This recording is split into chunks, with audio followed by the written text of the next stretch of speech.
Durrell, you ready for me, man? You ready? You ready for us to do our stuff? All right. Can I see it?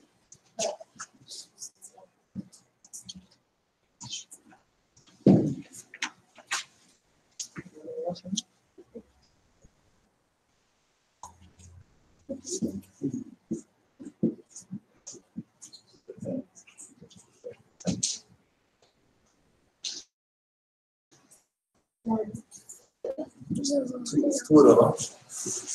This one too. No, this is the one. Look, this one. That one. This is long. You see this green thing? That's your voice. So it shows how loud your voice. So say something and look at the green thing. Islam. See? Islam. No, they can't talk back to you. You could only talk to them, but you can't hear them.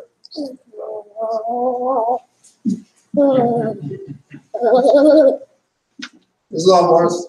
All right, let's go, Durrell. Face the east.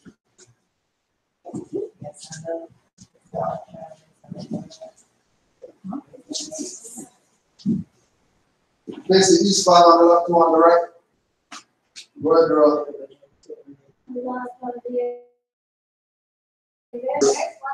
Father, love, truth, peace, freedom, and justice. God, my protector, my guide, and my salvation, by night and by day, your holy prophet, Muhammad Islam. Thanks, Durrell.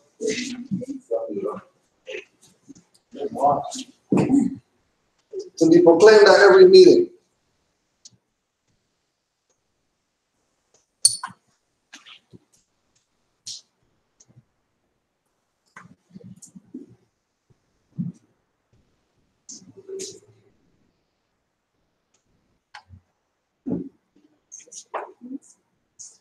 I'm glad to know that I have a few faithful warriors among you all, and I desire for them to know the truth and the divine truth.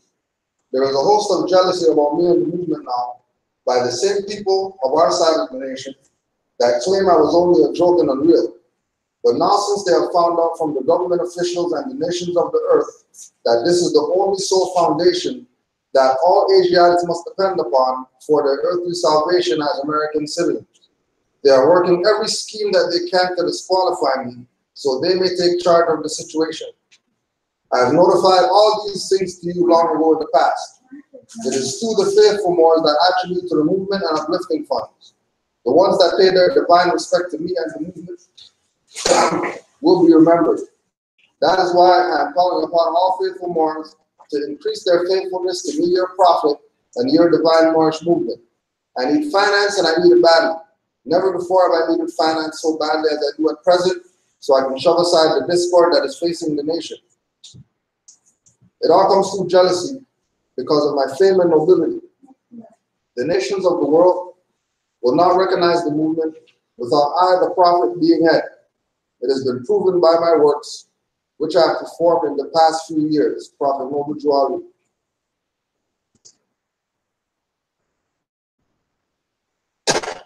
So for some of the new people, these were writings that Noble Juali left with the Moors in order for them to start getting themselves in order because of all the corruption that was going on in the late 1920s. So him putting these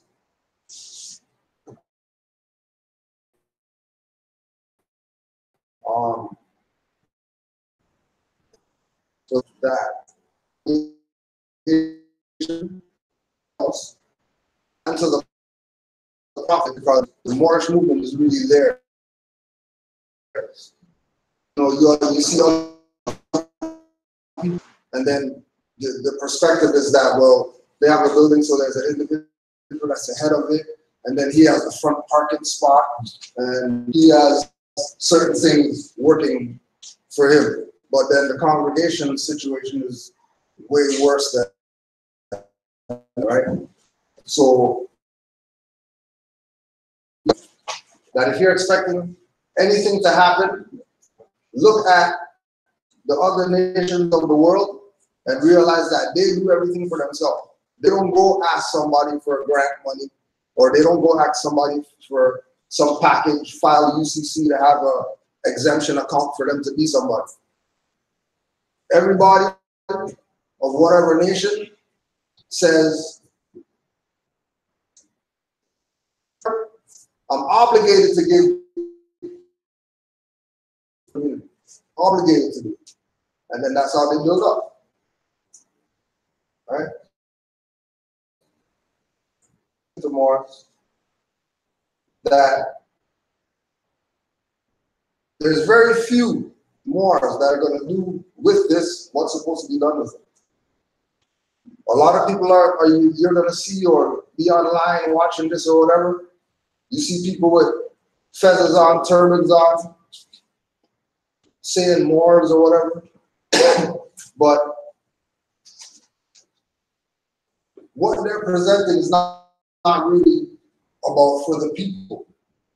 Uplifting people from a dead level to a living perpendicular.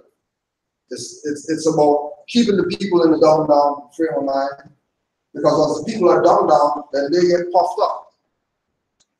Because all these individuals deal with is ego and conceit. They don't deal with sincerity. They don't deal with honesty and truth. Just with us dealing with this place here, and going to individuals who say that they're for the brothers and the brotherhood and the community of whatever, and they're playing people. And these are people who look like us. We're not even talking about some foreigners that people are going to say white man and they're the devil and we should hate them. We're talking people who look just like us. So this is beyond some type of joy name on a paper. That's not what this is about. This is about people coming to the realization that since the 1930s they've been told that they're part of a nation. And because they're part of a nation, certain rights are going to apply to you. And if you're not part of a nation or stateless, only privileges apply to you. That could be taken away at any time. And then it's not going to be on the individual who took away your privilege. It's going to be on you. Because you're the crazy person that gave up your rights for privileges. Because somebody said, oh yeah, over here, we have land over here. Because, some emperor has no connection to where you're from, said, come on over, we have land for you. Then they go all over their land, and then there, it's sunny all the time, and it's good to be around your people or whatever. But if you don't have any machine to build any infrastructure, you're wasting your time going over there. So with people about pickaxe on rocks, and we're going to build something. Right? And then how they do that? Because they honor their ancient forefathers and forefathers. And that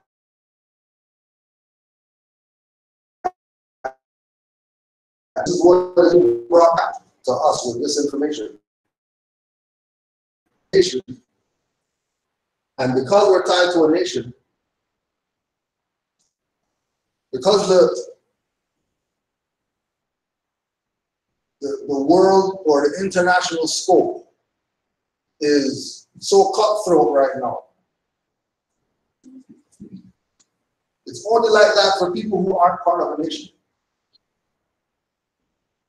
So a corporation could say, we don't want to do any business with them.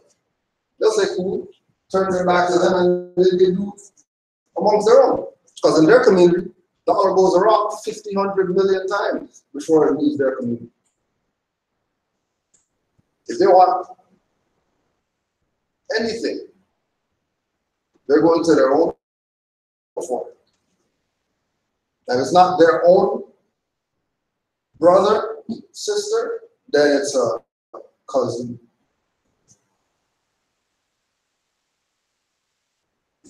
Right? So you might hear certain things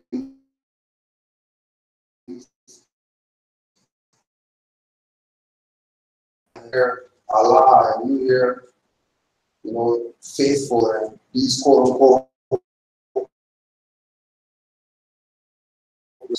really only done for the people who were in that mindset.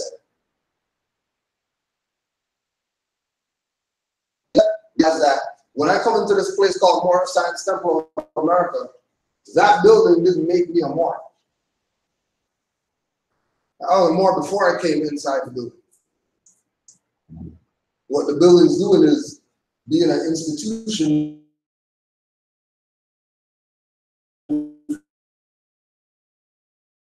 the people black colored, West Indian, whatever. And attaching ourselves to all these labels as our identity. And putting ourselves in slavery and then blaming somebody else who didn't really do it because they didn't really put us in that position. We listen to the guy saying, yeah, I'm black and I'm proud on the stage. But we're entertainer people. Then that became the norm. Then another guy came out and said, yeah, African American, then that became the norm. But everybody knows that if you're talking about those things, you're talking about a Negro, but then the people would never say, I'm Negro. But they'll say that they're black. The Negro's black. And they never ever move from that. Because ultimately they lack knowledge. Right? So the purpose again is to get the people to realize that they're part of the nation. And if you're going to be doing anything out here, you better be part of the nation to do it. Or you would be the rubble that's left over. Right? We got people talking about Chinese now in Jamaica are locking Jamaicans out of certain stuff. Like there's certain things that are quote unquote their culture that they don't have any jurisdiction over. Some foreigners have jurisdiction over that. People who aren't even from there. But telling them what? They can't do stuff? They do whatever it is. Fish, can't fish. Can't, whatever. Like basic stuff that anybody who lives on the island should be able to just do. Right? But what happened to them? They got attached to this thing about independence and then wave the flag, and because we're independent now from the Europeans. They're not independent from the Europeans, but all the names of the governmental things in your country or island or whatever come from Romans or Europeans, obviously you're not independent. And again, when you check the scope around the world, everybody else, when stuff gets whatever, they tie themselves back to their nationality and they're gone clear. Just because they attach themselves to their nationality. Right? So this is another read by Noble George.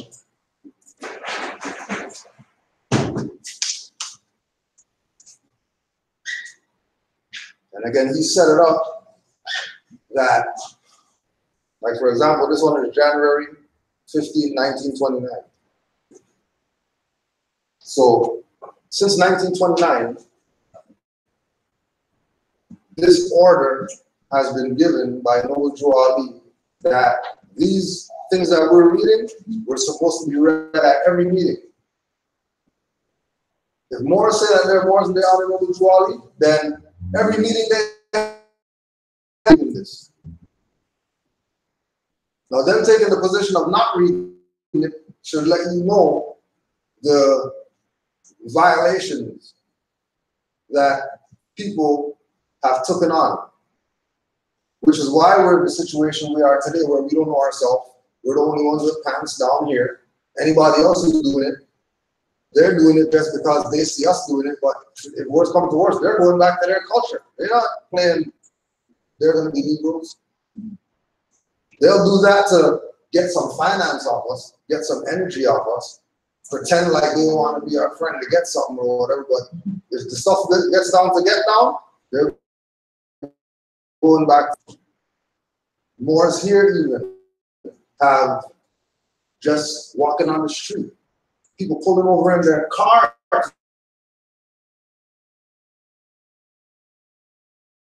In my country 20 years ago. Go on their phone, pulling up pictures of all their ancestors wearing fezes and all that stuff.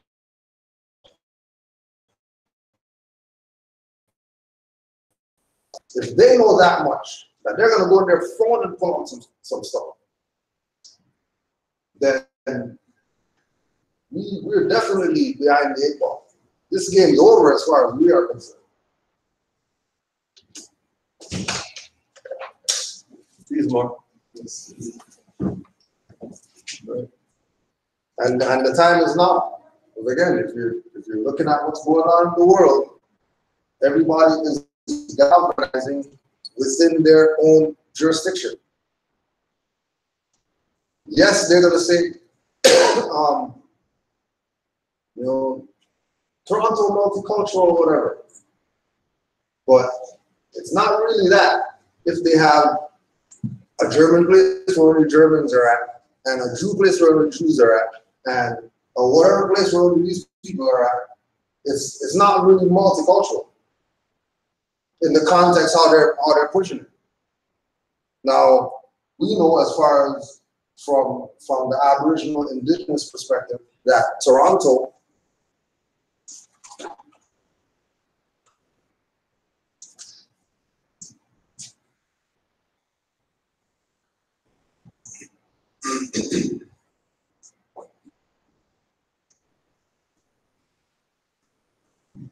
Toronto means the meeting place.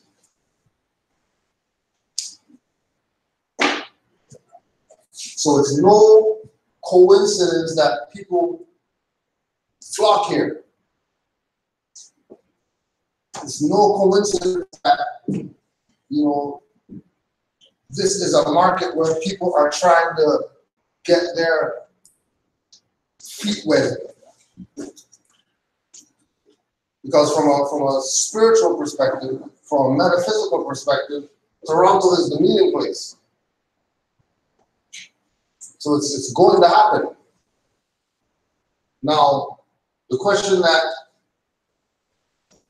should arise is, who's meeting? And when you check who's meeting, you realize that it's always nations.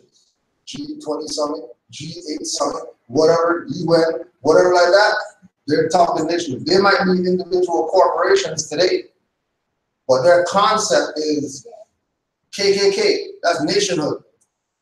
If you belong to our nation called the Klan, then you get your privilege. You belong to our nation called the Freemasons, you get your little whatever. You belong to the Black Boule or whatever, you get your whatever. You belong to the top technological whatever, then you guys are in your own jurisdiction and this is how it's going. It's just that there's not many real nations left. The majority of those are corporate. It's not really nationhood, really, because they gave you a passport, or because they gave you a social, or because they gave you a health card, or because they gave you these instruments. It doesn't mean that they're actually for human beings and rights. They might be for privileges. And that thing that they're giving you might just be a privilege, not a right that they're giving you. Because remember, once you accept the privilege, then you abandon the right. You can't have the privilege and then have the right and say, well, I'm going to use whichever one. Once you accept the offer, then that's what it is. You got a question, Mom? Are there any explanations left?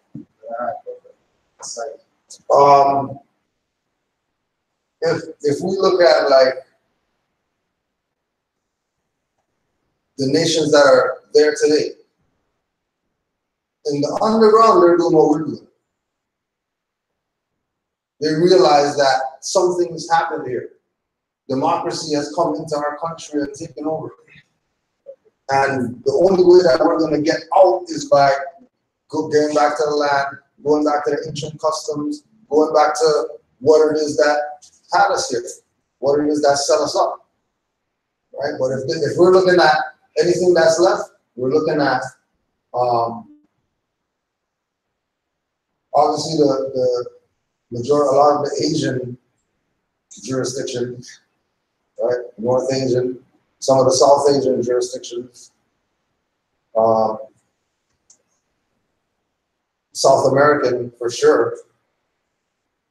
A lot of them are taking the position of going back to what it is that we used to do, not doing these modern things, right? And then when you look at the corporate positions, you see that it's mainly the ones who are, you know, the UN members and the G8 members, G20 members. Those ones are mainly the big ones that have put their foot down that we're going corporate. If you don't want to be down with it, then whatever, but we're going corporate with how we're doing things moving forward.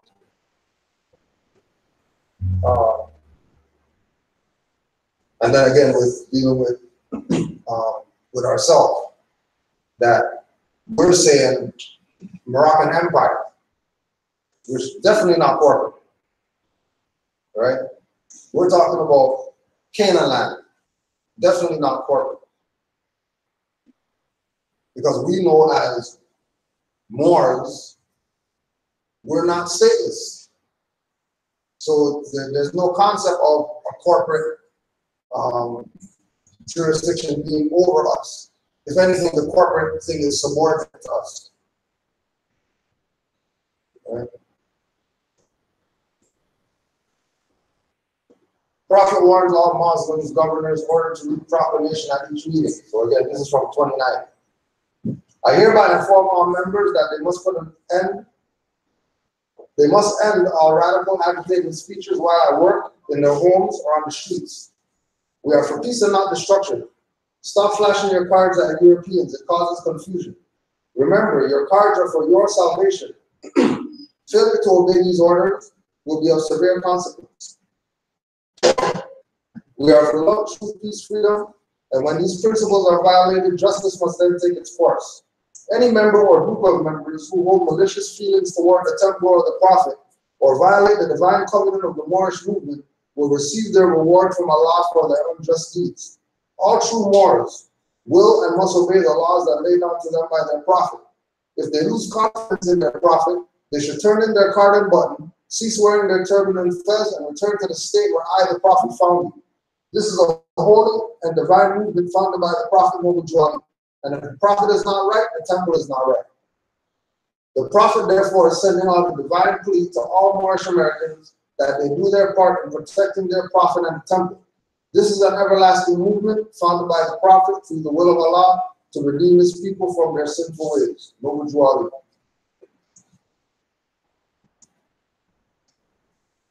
So we want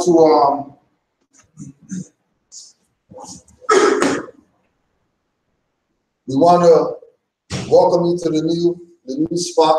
This is where we're going to be facilitating moving forward. We are pretty much just looking for all the assistance that we can get, any type of assistance, so we can continue to build on to what we have to make sure that we have something, right? What we wanted to do today was open up the floor, questions, comments, or anything else that comes up. We're still doing our little unpacking and getting certain things in order. But we got the dictionaries over here. If anybody needs to look up something, make sure you check the attendance. And of course, the online Moors that stay tuning in.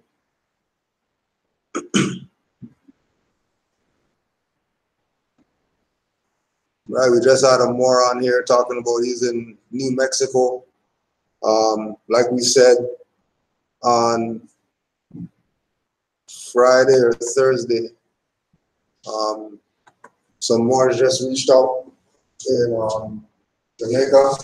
Moors just reached out because the word's getting out that something has to change with our people.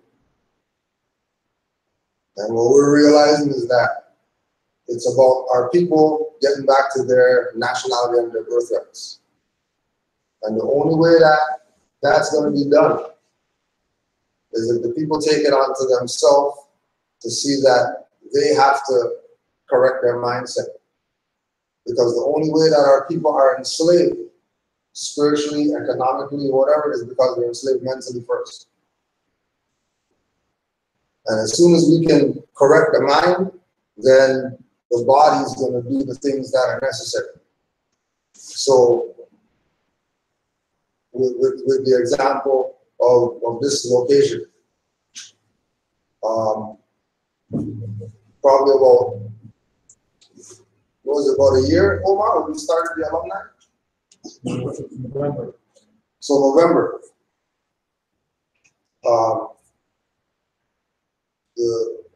The body that's the administration came together and said that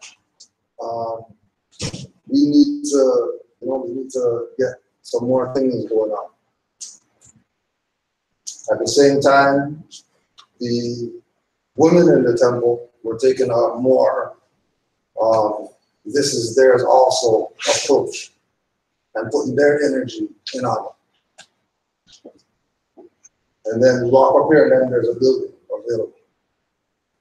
And then as soon as the building is available, then some Moors present that they had some finance, and they just put the finance in so we could do whatever we have to do for the building. Right?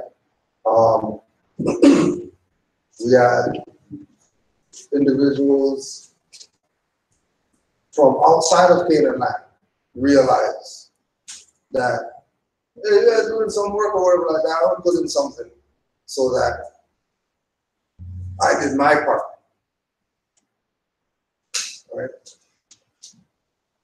All of this was in divine intervention. Like all of this was in divine intervention. People realized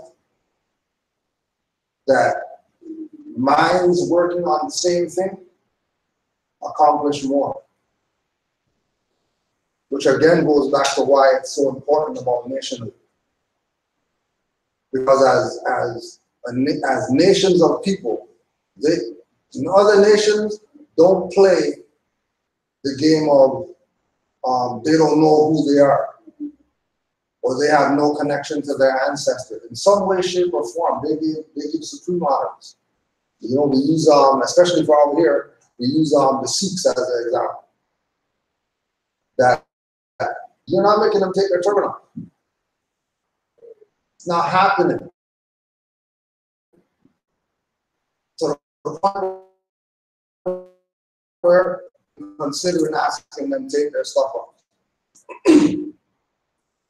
And then half those people, 3/4 of those people are dark just like us. And they have the right that these Europeans, this devil or whatever, accepts that he's not moving, they can walk on the street with their dagger. You let a brother out here have a bullet, he's getting 10 years. For a bullet.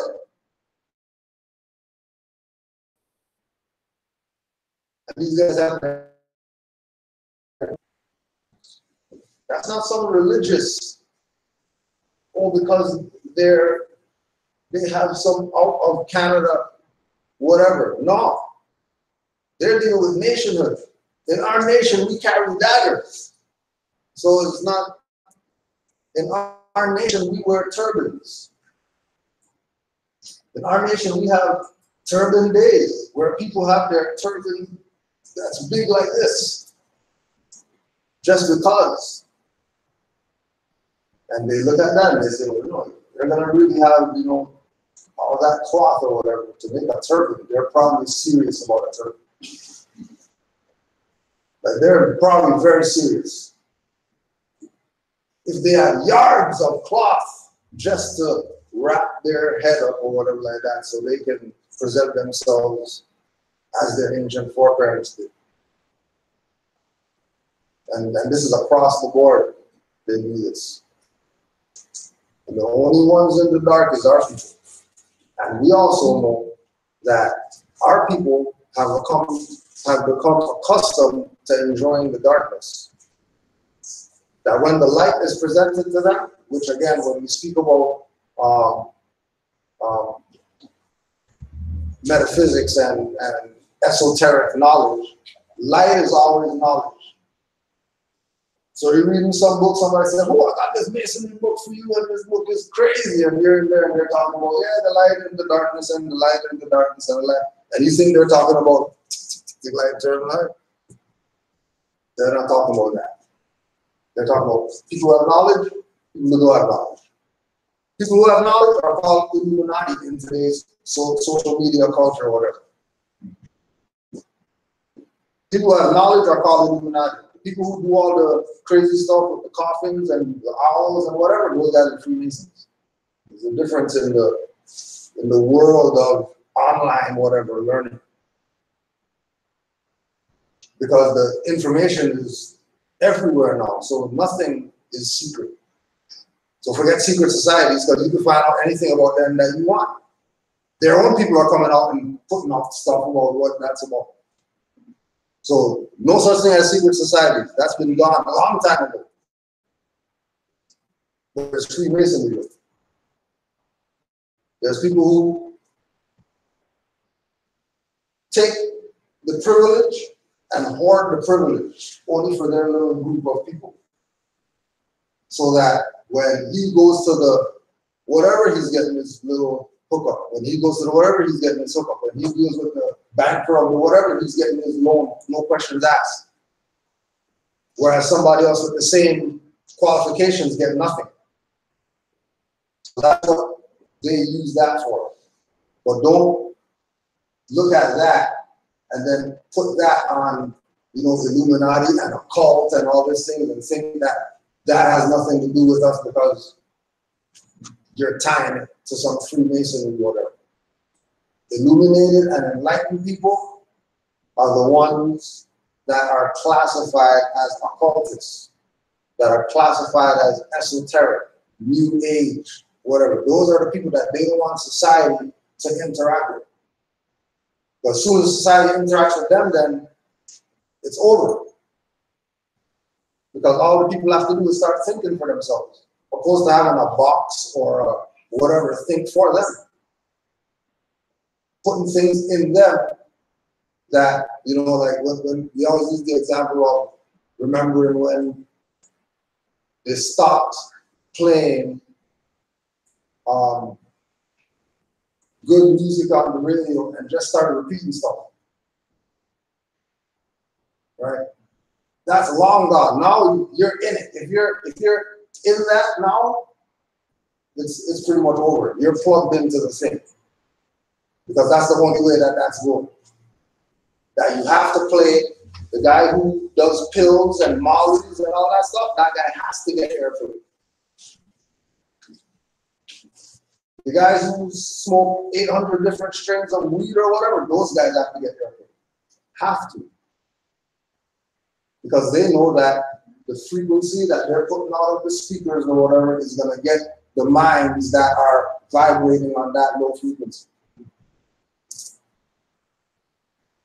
And then they leave, and 3-4 years ago, you might be able to get out of it. Like if you're listening. Now you listen to the radio for 10 minutes, you be humming some stuff. You don't even know what the hell you're humming. Like, why am I humming this song? You just be out doing something and you start singing this song. Like, Why am I singing this song? This song sucks. This guy's talking about Percocets and all this type of stuff. I'm singing this song? You know what I mean? They were talking about, they were cracking on one of these guys the other day about doing some interview or whatever like that. He was high on something and he was just passing out in the interview, passing out or whatever. So they did, I can't remember what show it was, what radio station it was, but they had an interview with Nori. And Nori was talking about, yo, all these dudes are drug addicts. Like, I'm looking at these dudes in their interviews or whatever, and I'm thinking about my dad when he was a heroin addict. And as an OG, I'm like, yo, nobody's not realizing what's going on right now. You don't realize that all these guys are custodies right now. All these guys are the guys.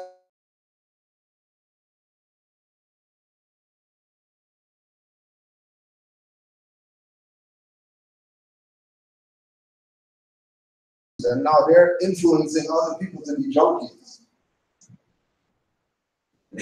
Blatantly. They're not even secret with it. It's open, right? Same thing with the sexuality and all that stuff. Open. Just bust the gates and just let whatever happen, happen. Right? They're taking this to extremes that only nationhood is going to get us out of. Just look at all the other people. Quote unquote Asians are some of the most loyal people to hip hop culture. Like they're some of the most loyal people to hip hop culture. They still got, while people are, you know, they got their laptop DJing, these guys still got crates and stuff like that when they go to DJ. They still take down the cardboard and break dance or whatever. Like in this time right now, underground, they do that right now, right? If that's the same culture as these guys, then how come they don't have their pants off their ass and all that stuff, wearing tight stuff and all that, all 55 different colored hair and all that type of stuff? Dudes, not women doing that, dudes doing that. Piercings, tattoos everywhere and all that. Like, something's definitely up. Because other people who are part of that culture, they don't get down like that. So what's up with our people? Like, you're not gonna find somebody else that's part of a nation that listens to hip hop or listens to ish hop or listens to whatever BS that they're playing right now. And you see them doing the stuff that you see our people doing. Right? We want to, again, open up. If anybody got any questions or whatever, any comments, any testimony that you think people should know, Canaanland@gmail.com if you have any questions.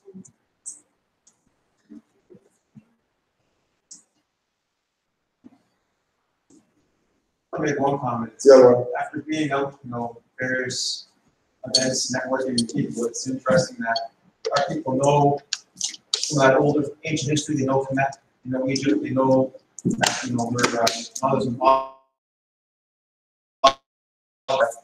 gravitated to the nation, and that's, I don't understand that, why I see so much.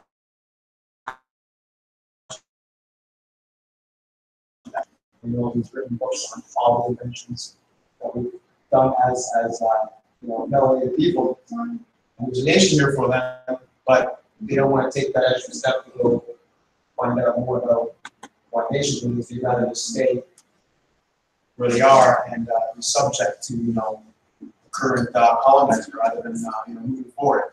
Now that I know how that's come about, well, why not take the next step and find out how to promote that? Too many people still stay right there. They don't want to go any further than that. In the Bible, it's the old that common theme you get from the pastor. That's all they really know. But when you try to explain something a little deeper, like this, a little more than what I told you, they don't even want. They don't do that. It's not the Bible's a bad thing. It's a good thing. There's a lot of great information there about us. What they have been told. A lot of the time, we use the corporate nation that they come from as an excuse. Right. Or already have no nationality or something. Right. They use their nation as their nationality. As opposed to, right? But it's a lot of tools to tools like tools like even the physical healing of something like what's going on with the cause to bring up these organs to explain what's happening. So there's a lot of tools there. And then etymology, which was so basic, and then this trace in the educational system. Because if you're being taught quantitatively, you really can't break down a lot. You can't break down a lot. You have to know etymology. Yeah.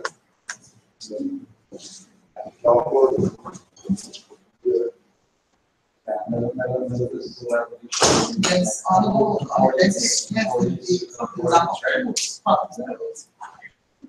One thing also was coming learning about the movement was what the Albions did was once they stopped universal passing is through basically the stigma of Moors betraying other Moors. And I think that's one of the biggest walls we have to sort of break down, because not only did we give them show them the Renaissance and navigation and everything else, one problem is stereotypically in terms of passive Moors and passive not waking up to their self.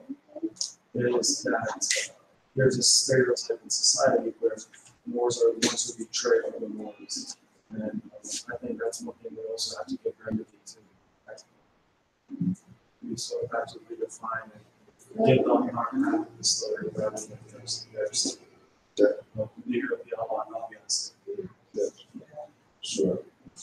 And I mean, even with that, like, one of the Moors actually we're supposed to be going to I'm going to Rhode Island next weekend to lecture out there with some Moors. And one of the Moors out there that's teaching, he put it like this: if anybody thinks that the Moors enslaved their brothers and sisters, I'm sorry. So now could we get over now? Yes. We're the Moors. We're the ones that enslaved these people. Fine, cool. We're gonna take one for the team and apologize to everybody who were enslaved by the Moors. Since we know that we're the Moors and people are in denial of the fact, we'll put it out there that we apologize for enslaving you. Now that, because most of the time, a sincere individual, when they get the apology, they'll probably not really look at you as the slime bucket that you are. They'll give you a little window. It might not be much, but you might be able to earn yourself back to them by being straight and narrow. All right, so now we're being straight and narrow because we have a prophet that came. We're not the Moors from back then that were just running amok, saying Europeans, saying whatever. No, we have principles now: love, truth, peace, freedom, and justice. That's our principle. That's what we're supposed to go by as Moors. Anybody not going by that, they're probably robbers. Don't call them Moors. Don't even mention them in the same sentence. Because the standard that we have to live by now as Moors, according to what Mowidra laid down for us, trumps anything that these Moors back then had as far as their spiritual whatever or their religious whatever or whatever. Because this deals with deal with uplifting humanity. And this deals with love being what it's about. Learn to love instead of hate. Even your enemy, we're told that in our lesson. So if people are saying they have a problem with that, then they're really the problem. Because they're obviously not really fully comprehending what this is when they say, we are Moors. As soon as they go there, oh yeah, well, in the Congo, the guys, well, those people are Congolese, those weren't Moors in that sense of the word. Those were Africans. If they're gonna play that game about who enslaved who and all that. Y'all know our people enslaved our people. We're the only people on the planet. Nobody else doesn't enslave us. The Moors enslaved somebody. Okay, cool. Yes, the Moors enslaved someone.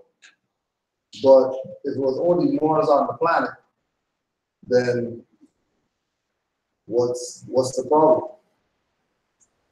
We have to come to the realization that we are our ancient forefathers and forefathers. If we know that we're them, if we know we're our ancient forefathers and forefathers, then our people would have to accept the fact that, we enslaved each other. That's what it is. Chinese enslaved each other.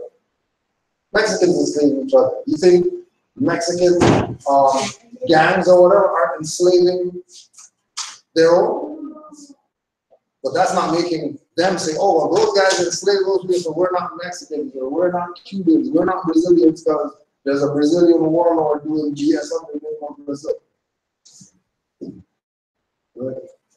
Will that get somebody mistaken? Yeah. Oh, all right. We brought up the concept of the passive Moors as well. This is a reading called the Beat and Torah. Men are men upright, independent, and fearless, who care for their loved ones and follow the prophet to a destiny which is neither uncertain nor unknown. They are fortified by the impregnable doctrine built upon love, truth, peace, freedom, and justice. It is therefore folly at its greatest height for smelly culprits with their insidious plans to invade such a realm. They try and try, but their own bad planning brings down the wrath upon their heads like the sword old Damocles had. Intrigue and scurrilous cunnings find a difficult path to travel within the ranks of the Moors. This is so because the Moorish movement has been well planned by Prophet Noble, whose latent powers are abundant, unknown, and may be called into action as a matter of defense at any moment. Prophet Noble knows the people within his ranks who are interested.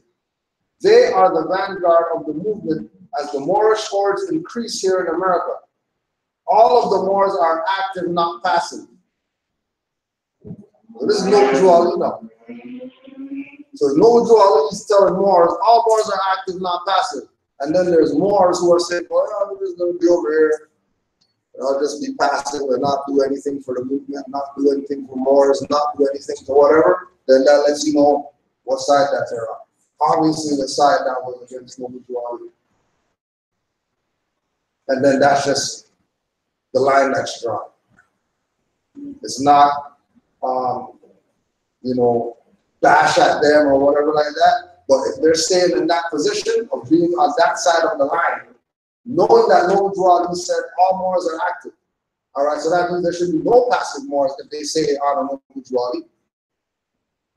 And then if they're taking a position of being passive, then obviously they haven't read this, or their grand whoever hasn't made them read this, which is probably why they're passive. Because majority of people who say that they're Moors, if Noble Ali said it, they ride with it. They're not going to find a way to not deal with it because of, they don't feel like it or whatever. They're going to deal with it because they know that what Noble Ali laid down is right and exact. And if he said Moors are active, all Moors are active, then find how you're going to do your activity. There's some way for the individual to be active. There's not a Moor that can say, oh, I don't know what to do. Every Moor has something to do that they can do. As big as it might seem, or as small as it is, or whatever, every Moor. There's something that Moor has to be doing in order for the quote-unquote activity. Because also to remember that it was said that it's a Moorish divine and national movement. So movement means active, not passive. So you can't be Moorish Science Temple of America, Moorish Holy Temple of Science, Moorish divine and national movement, and claim that you're a Moor, but you're passive.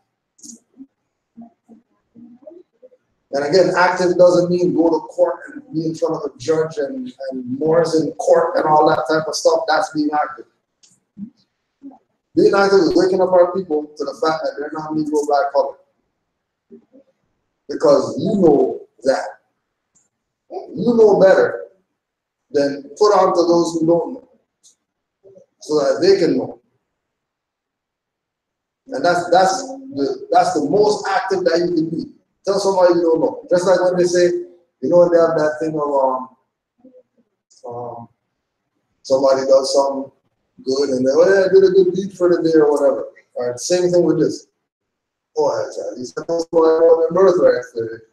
Whether they accepted it or not or whatever, at least they got told. At least they got told. Better we tell them than somebody else who doesn't have the knowledge, claiming that they got the knowledge, telling people about morals. Because if you let them tell it, they're going to talk like how you were talking. With, oh yeah, the Moors enslaved these people, and the Moors did that, and the whole list of stuff. Yeah, that's what the Moors did bad, the Moors did bad, big long list. And never talk about the good that the Moors did. I don't really remember the good stuff. With all that bad stuff, then imagine what good stuff there must be that the Moors did. If they could find all that negative stuff on the Moors to deter people from being Moors, keep people black, keep people African, knowing that African is an Arabic word for root, means separate. So you're a separator, but then you're talking about unity. Oh yeah, well we're West Indian. No, we're Caribbean. No, we're from the islands. No, well which one is it? Because it can't be all three. And you can't mix and match and pick one today. For the next 2 weeks we're going to be Caribbean, then we're going to be West Indian for the other whatever. It's not going to work like that. Right? And again, when you deal with the nations, because remember, the islands are part of America. Right? There's, for example, you know that the Moorish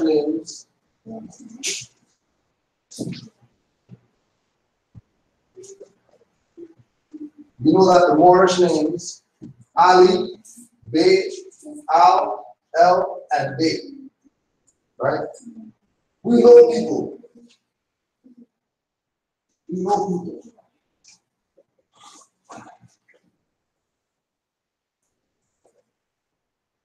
South America, from Guyana, that their name is Day. That's on this side, over here. They did that. So if they're Day in South America, and then Moors are saying that they're Bays and L's, and Ali's and Al's, then the so-called islander people could get down with this. No matter which island they say that they're from. Because all those islands are really America. It's not no islands. That's really America. So from Bayesians to Peruvians, those are Americans. And the Americans are the copper-colored natives that the Europeans found here. The Europeans found copper-colored natives here, then everybody didn't come over here on slave ship. And slavery doesn't apply to everybody that looks like us. Right? It could apply to everybody, but then, you know, the logistics of the slave trade or whatever like that, you have to ask some questions. There's no way that you can have the knowledge that, hold on a second, Trinidad, Jamaica, Barbados, St. Kitts, Grenada, Antigua, all these places are America. If all those places are America, and those people are American, then that means that they're the natives. And when you look at how they're treated, you know, that's what the Europeans do. They colonize everywhere. And they do that to the natives. Even the way that they're treated is reflective of their native cultures. That they don't want to accept that that is what it is. Right? And I put this up here too, because we're talking about, again, the whole concept of the sellout and why our people are in the situation that they're in. And in 1929, after you got rid of the UNIA and the Morris Science Temple of America, all the black, whatever, groups, organizations, took over. Once they got rid of these two that were dealing with nationhood, once they got rid of the ones dealing with nationhood, right? It was easy for them to keep the people stateless or passive. So, even if you look at that, you got stateless in the law dictionary.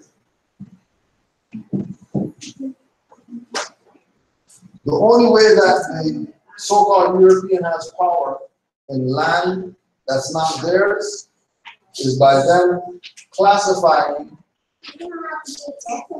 the indigenous people as something that they're not. Once the people agree to be something that they're not, then they lose their aboriginal power.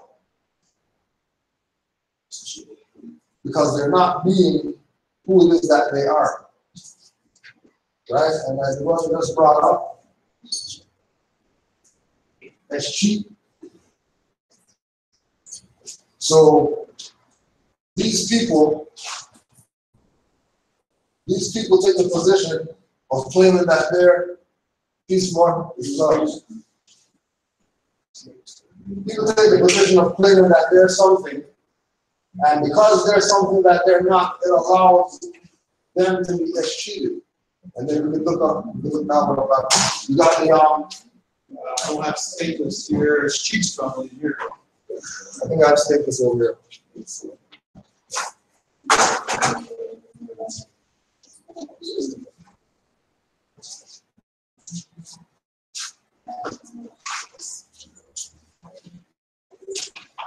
Okay, we'll read this right here. This is statelessness in international law, a historic overview by Martin Stiller, S-T-I-L-L-E-R. Martin Stiller, statelessness in international law. Page 94. The need for a nationality, international order. Different authors and even the Convention of 1930 have expressed that statelessness is inconsistent with good international order.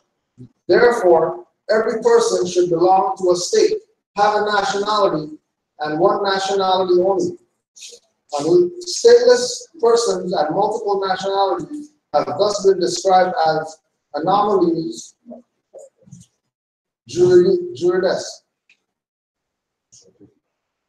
At the international level, the concept of nationality is the only important criterion consisting an international affiliation between individual and state.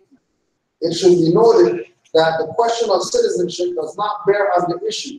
A citizenship is only a qualified status of nationality, a status designed to confer rights, mostly political, to the citizen. The granting of such rights lies within the scope of respective national legislation. Therefore, Wise expressed correctly, every citizen is a national, but not every national is necessarily a citizen of the state concerned. Every citizen is a national, but not every national is necessarily a citizen of the state concerned.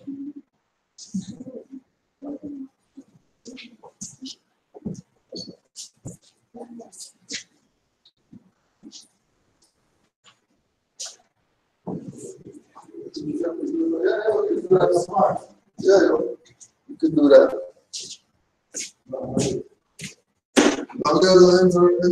Interruptions.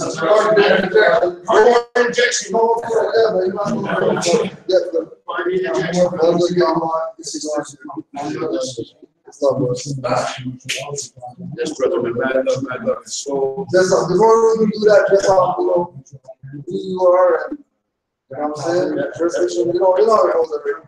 hey, Morris, family, one, loved ones, someone there. I'm DJ. Some of you know me, some of you don't. I'm from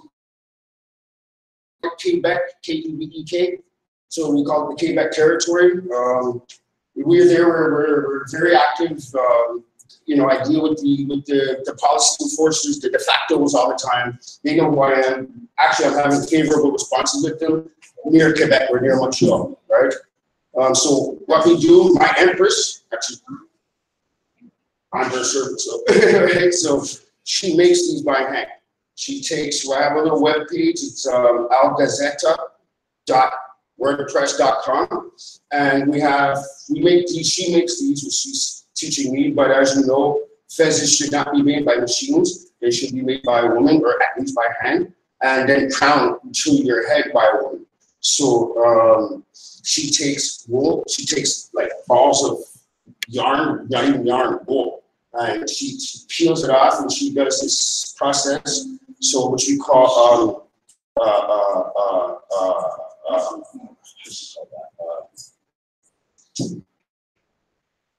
she hand woves it, and then from hand woving it, she felts it, which is a process to get it to this degree. And then she makes the nipples. This one has some vents in it. We're evolving as time progresses. We just brought in another spirit on June 20th, so we've been like going at it. So we're just now starting to take back orders. This one here we started making like almost a year ago, before she got pregnant, and then that takes a lot of energy because we're building without tools at that point, just like these. So so long story short, we hand make these by hand. We sew everything in. This is the red one. We make that for you. You can donate it to somebody here. You can sell it. Use the notes. Use it yourself, or if somebody else might want it. You put it in a museum. Or put it in a museum. Put that in a museum. Right. This is another design. This is an orange one for Omar.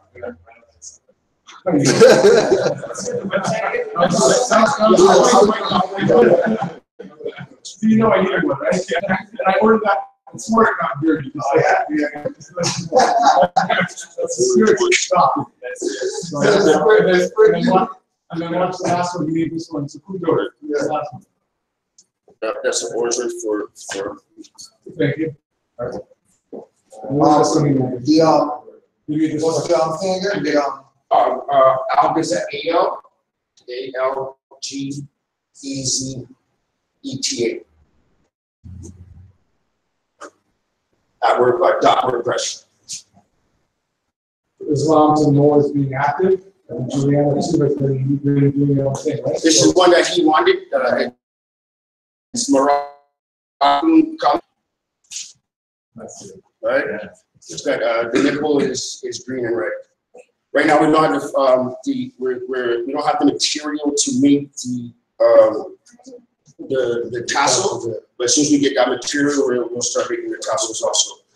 We make tall ones, $70 for anybody that has a card or as full claimant nationality, either one, or is trying. If not, you still want a fez, it's fine. It's $100. These are handmade, right? So yeah, so this is a short one, and the venting. Okay, so now we're that one has venting in it. You see, remember there it's solid. But we're evolving and developing. I figured out a way to make them wider, right? And make we have different numbers, right? I mean, is it louder? You ever see the video now with Kendrick Lamar, and he has a bunch of Moors, right? The Maury children, right?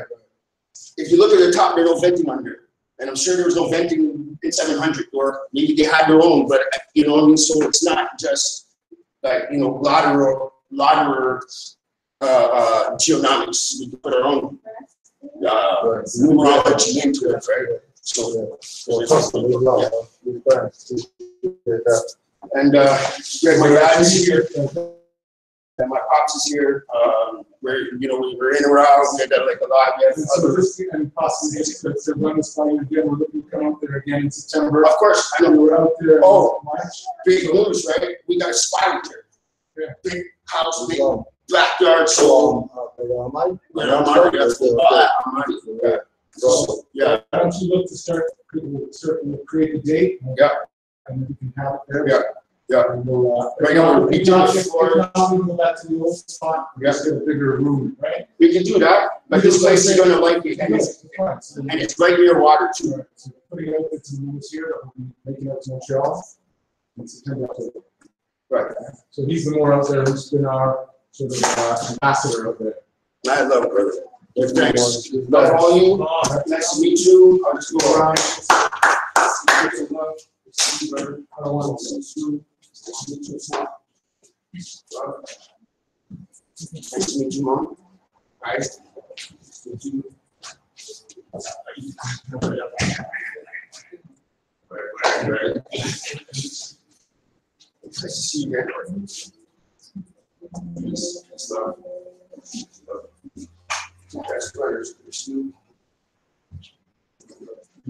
You're almost out there. Well, you need 5 minutes. It's 5 minutes. It's all right. I'm not here. Should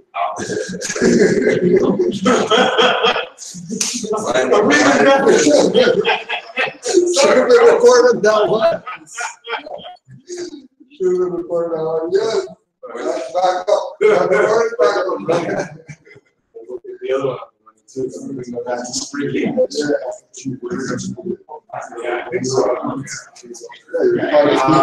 some error of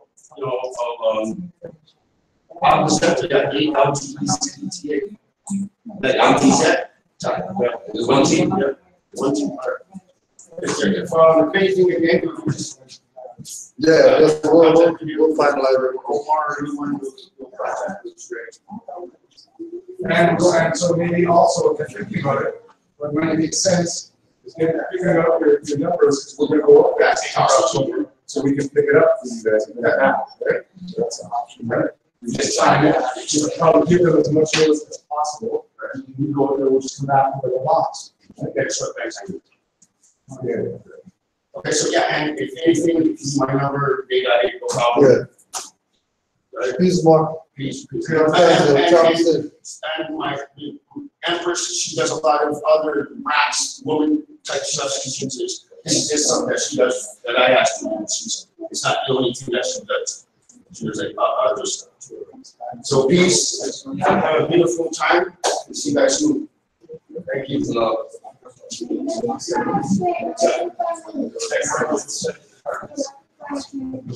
Great.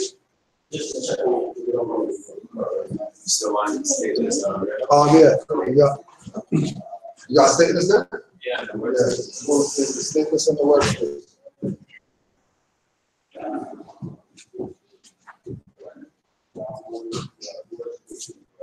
Yeah. So stateless in Webster's dictionary, having no state or lacking the status of national statelessness. Lacking status. Right?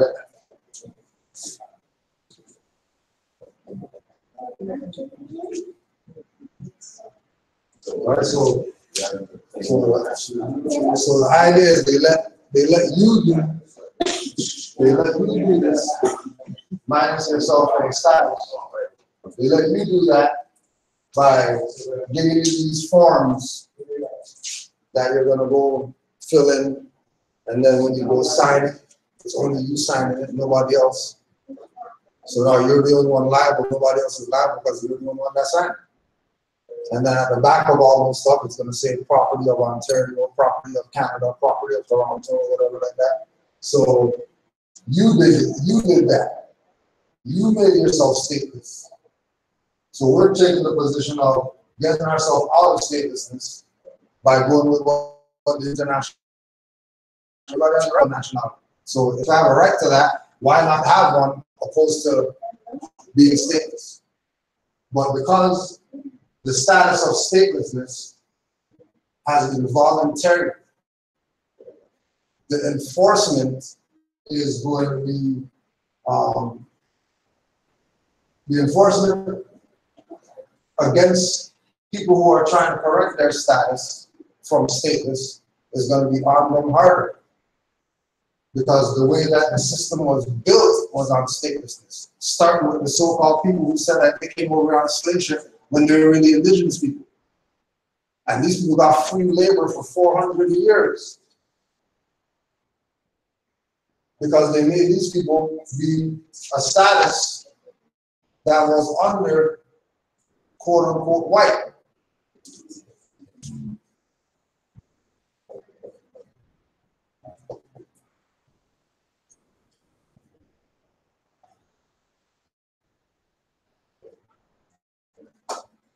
So if the Lord of the land status is white, and then the black status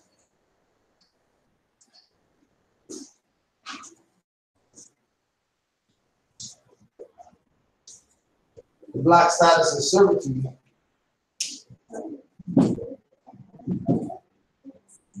From a visual perspective, people just fit in where they fit in. And nobody's going to question anything because they're looking at it, well, if black is servitude and white is lord of the land, then black people are the servants and white people are the masters. But then if this is white and nobody looks like this, and that's black and nobody looks like that, now these people are sort of trapped in a corner because they've been telling people and perpetuating this thing about black people and white people and black people and white people and racism and blah, blah, blah. And then now 2018, now people will look up stuff in the dictionary and realize that, hold on a second, that's not, black really doesn't identify people. White doesn't really identify people. But if they do identify people, it's from a status perspective, not a complexion perspective. And the white people would be the ones who are the lords of the land, or the indigenous people. And the black people would be the foreigners, which would mean the servants. Right? You have a sheep there too?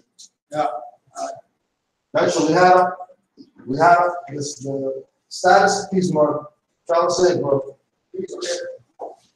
We had the status of being black. And when they're in that status, it's easy for cheating to happen. Right? And then cheat. Yeah, cheat.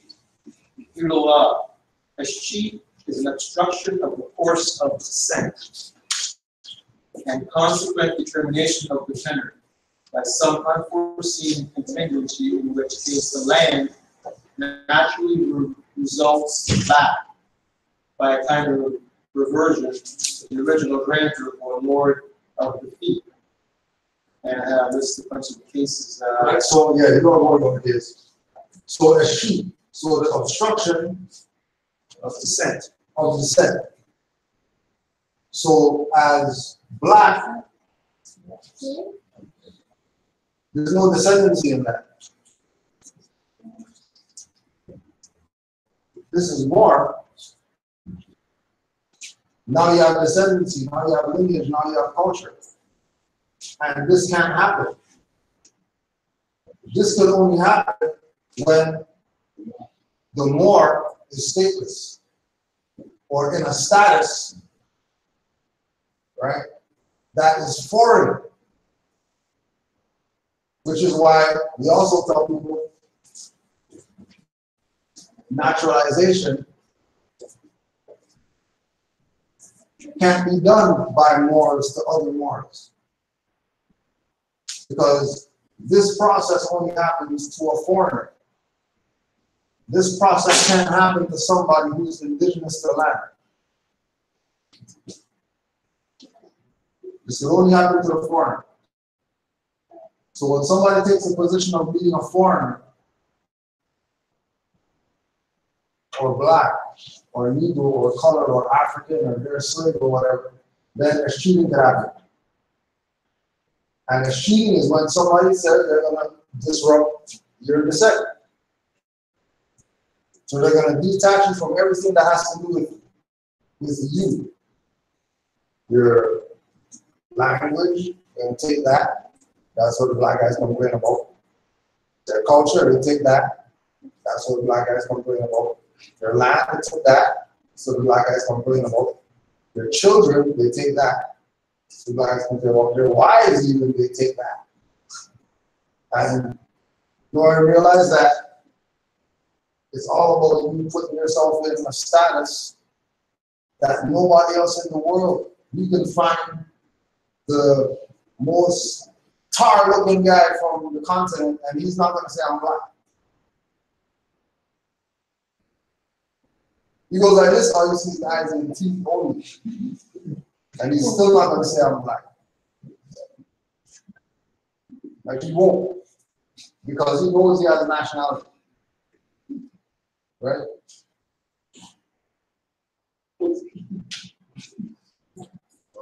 What else? Was there anything else there? Yeah, one. Webster is not. Read it. A little bit more chief. All right. This chief signifies a reversion.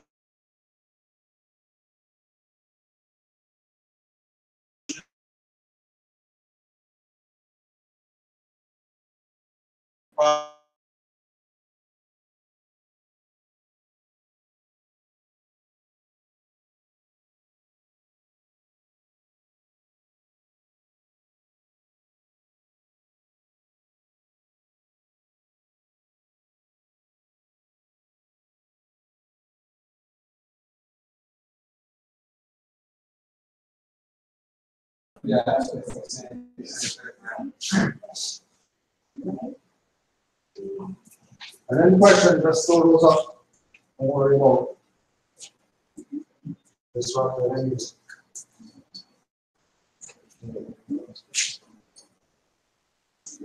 If you go over the every national decision,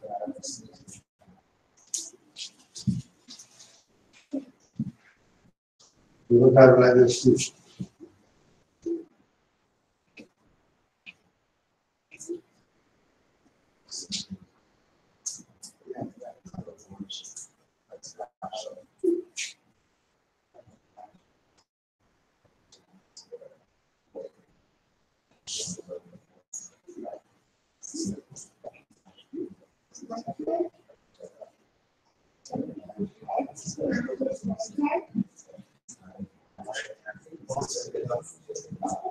Right, look at like this one too. Same thing.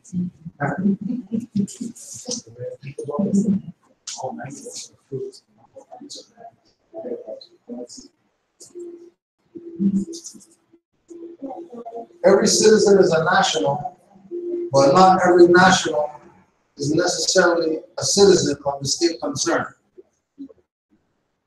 right?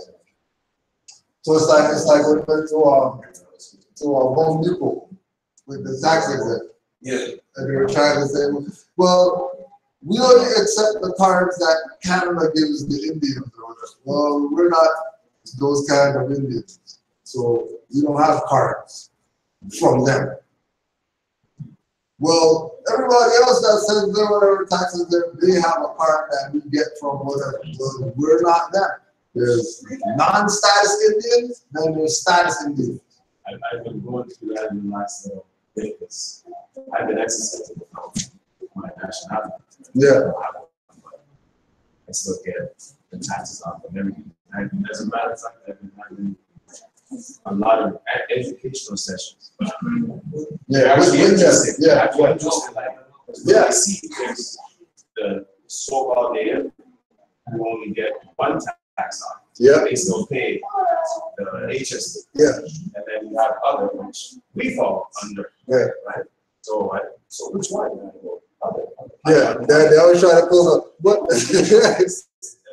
No, I went to the metro 2 days ago, and you're giving, wow, more shade. What's more? They don't teach us this stuff. So you're not a part of this government, so you're not government on your part, right? More. Never heard of the ones? No, not even in Spain. So the whole store, the employees started to start asking questions. I'm like, you know what? Just like, I'm gonna Google it. I'm like, please do, because you have other questions. And you know, the Morris, the same thing. the Morris bill turned into an hour on them.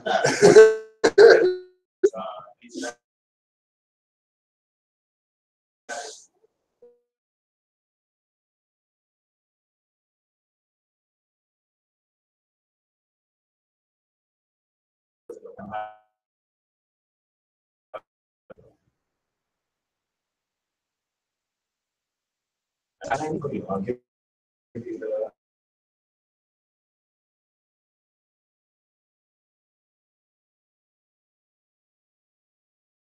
surprisingly, it falls under 7 options.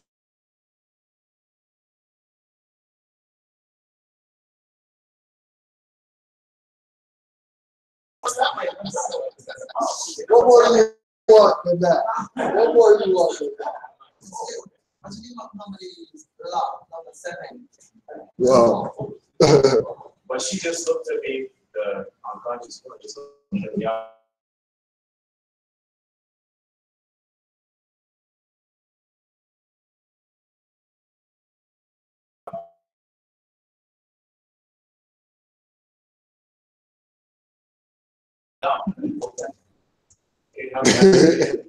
Yeah.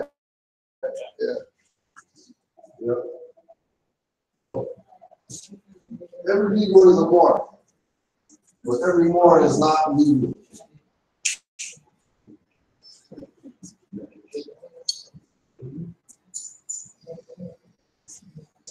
Any other questions? Especially new people. All the answers. Most of them.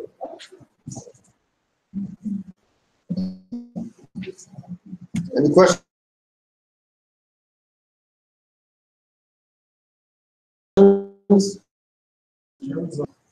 You don't type the black, Negro, color, Yeah. all these labels. There is no nation, there's no like black will be or Black is the so being Moorish American, going through the practice of the community. In terms of words like Toronto with the gay, is there like that predate Like the black and all those? this occupation that's going through? It's like this is what it's actually called. Is there like a way to learn about what was happening in our lands? Well, we have a book by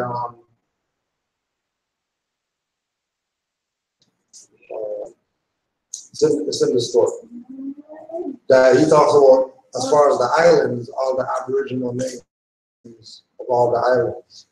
So it's just researching that, just the Aboriginal, and the majority, especially out that the names they're using still are Aboriginal words. Already.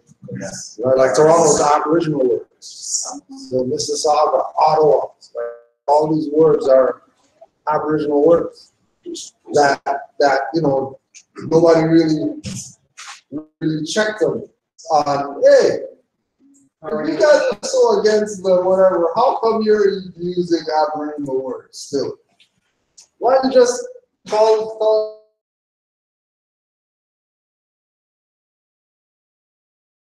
right? Right? Why are you calling this thing indigenous? Which goes back to them and their whole truth and reconciliation, whatever now, and the natives are, and we have to honor them. And oh yeah, all right, we're gonna jump right in on that and make sure we get our honor,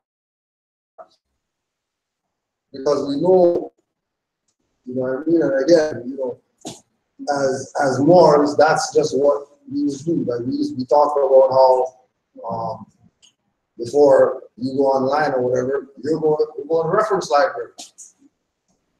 We'll talk to our little librarian or whatever like that. She goes brings all our stuff and put all of the books on one table and we just be there all day, just going in. This is 2008, 2009, 2010. Forget online. Like we're going to the library to go study. Like no online anything. Everything. You might watch a video, take your notes, go to the library.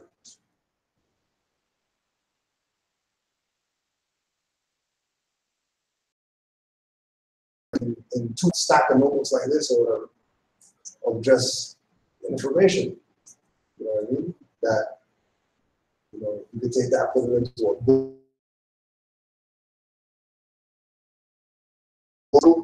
Whatever, because it's so vast, the information about on the Adena people. All right, she doesn't look that well. And you're looking at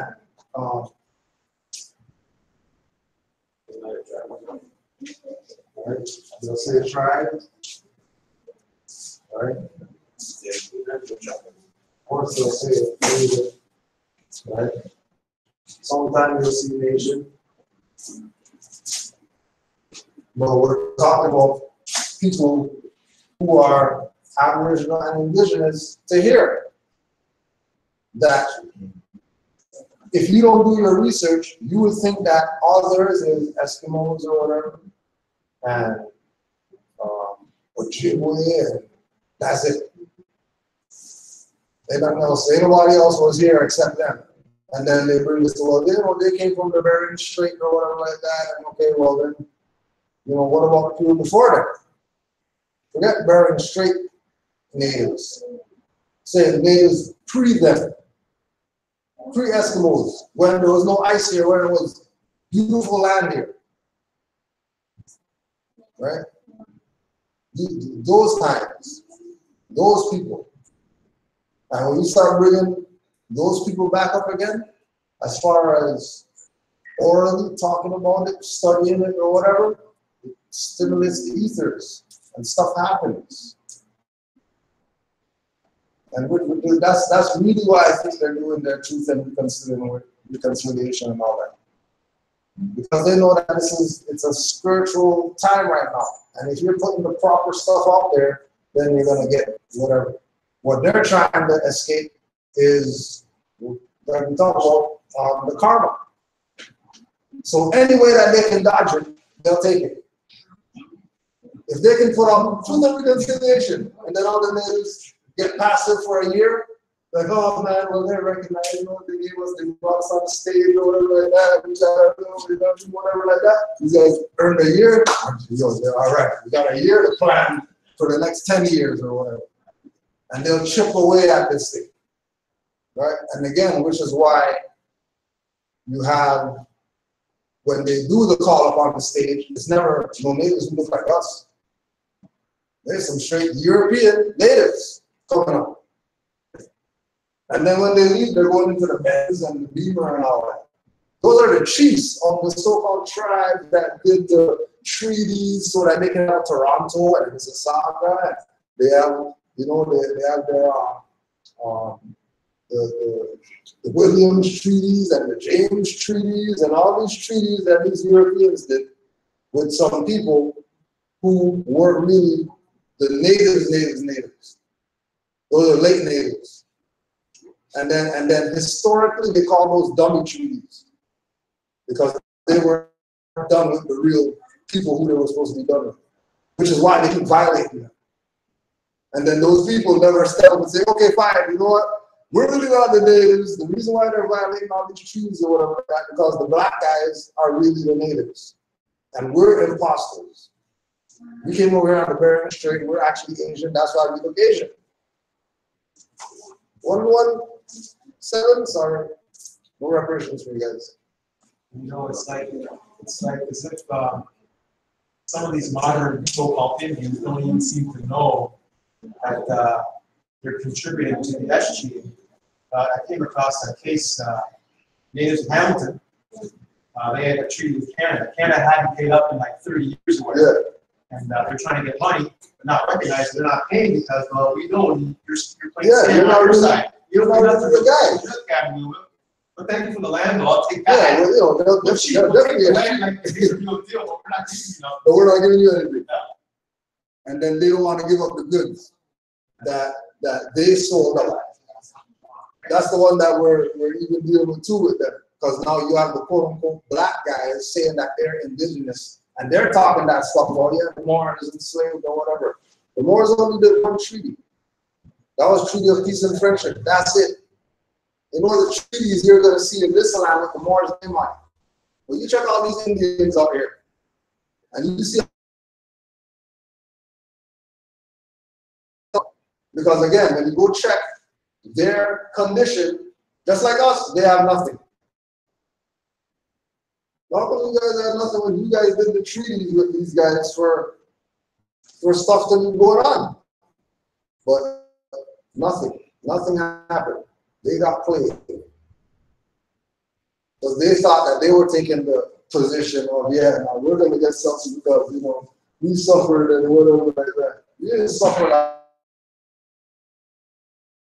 our people suffered, you know what I mean? When you look at, even when they say, oh yeah, we're going to give, you know, reparations to the Jews for whatever, Hitler or whatever like that.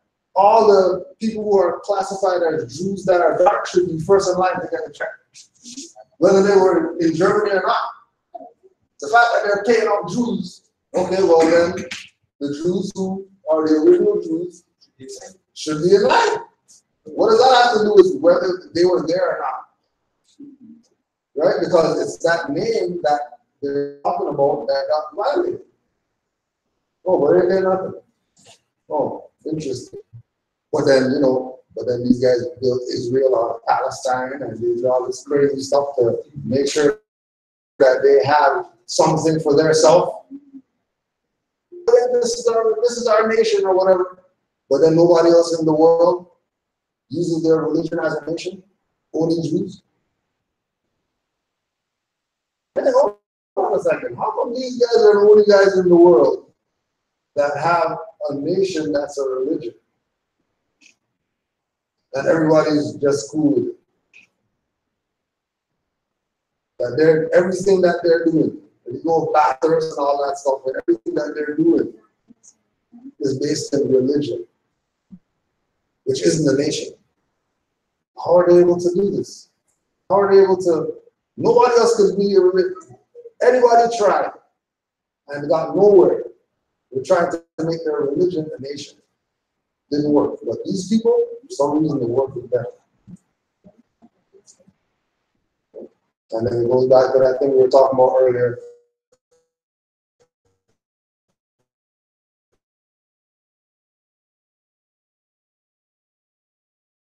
People are part of the so-called Jews or whatever, they're Zionists Kabbalah, Masonry, whatever. That's higher than anything that any other else has, claiming that they know something. I want to add to that. I came across a story a few years ago when Bill Clinton was in office. He went to Africa, and the story was he was going to apologize for what went on there on behalf of America. So all the blacks thought, okay, reparations come. So he goes to Africa, and he apologizes, and they get some reparations for whatever got on over there. And then he went to Hawaii, and the same thing. Made some apology there, and they had some certain amount of reparations at the time. And the black group got nothing, and they're trying to figure out, what's going on? Stuff in this topic of racism stuff.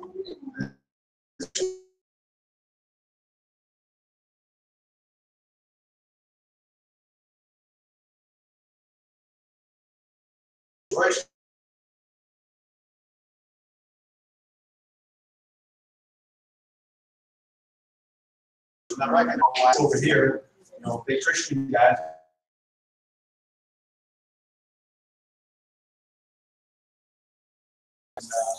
What's that?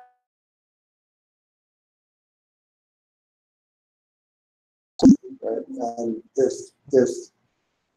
if we can get our people to the point of even just consideration, just consider for, say, 24 hours without any distractions, consider Moorish nationality, just using your own whatever. Because common sense not being common, 80% of them people would still give up on this. When you could show them everything that would come out of this if they do, but they're so entrenched in the matrix, they're so plugged in that they got the steak. Like, oh man, this steak is good. Like, oh man. It's all glue, This lettuce is so crunchy.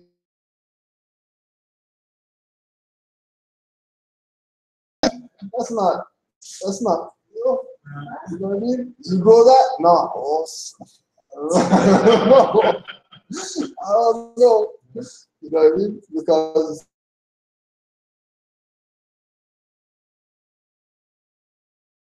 that's where it's at. Like, certain things, like they get slapped in their face so much with it. That how are they not awake? How are they still asleep? They have to be doing some serious witchcraft and brainwash and whatever. Trump. Yeah. Trump wanted to ban the travel of certain cultures. Right.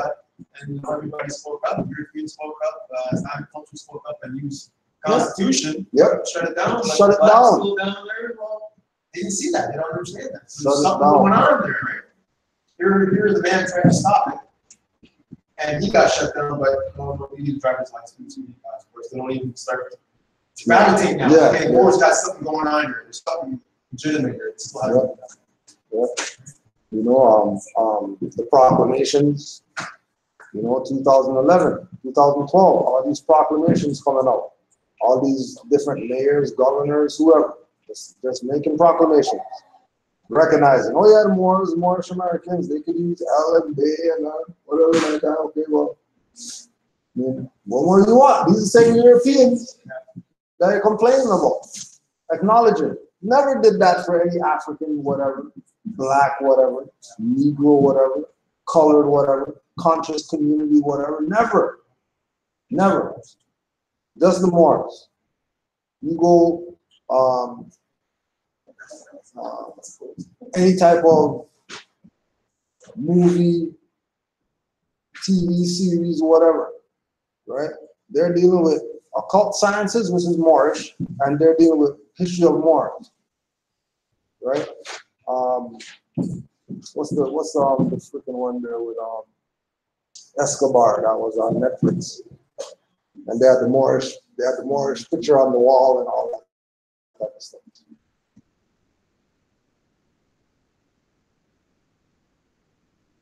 Narcos. You know what I mean? Like, everything's there. That was a series of them. Yeah, series, yeah. It's like today, it took me a little. Maybe I shouldn't say that. It took it a little bit of what's it called? Vikings. Yeah. And they went into Greece, ancient Greece. Oh, the Vikings! We see Moors everywhere, feathers on, holding the horses everywhere. Right? Guard, even the Moors or dark-skinned, non-dark-skinned Moors. Guard up. Guard up. Yeah. Guard up. It's funny because in the media, that's how a lot of the occupiers hide stuff in plain sight. But like the truth is also, it's like it's right there. Yeah. Yeah, it's crazy, crazy. And again, like what once we come into this, once we come into the light, right? Once we come into the light, once we get knowledge, then we know that we're better off. Peace, Mocha. You see more. It's like they live with the shades. That means people got the shades on right now, seeing everything going on. These people can't even hide right now. There's no hiding right now. Another example. Yeah, that's you like that one. They live. The only, the only more science. Stay there. Yeah. See the world I'm starting to see right now. It's like the Matrix. I'm seeing the ones that. Yeah, the ones that do it right now. Everybody's new right now. Straight. You got something more? Yeah, there was a movie recently, females at NASA, and they were doing a lot of math behind the scenes, and a lot of us didn't know it. Ivan Pursuit did a video about doing more history, spoke about it, and recently this movie came out, it was just last year. And I watched it, it was pretty good, and that information is in the women doing the math, right? That right there tells you, the intelligence is here. We're here. Yeah. And they want it, and they're really begging for only to be there now. Yeah. Because we have that natural ability to do something. We're looking around at that little box, that ability to figure it out. See? What's it called? Hidden figures. Numbers and that was it for it. Yeah. Hidden figures. Yeah. We had one. Which one? Yeah. When they go down the line, you always come back to the same people.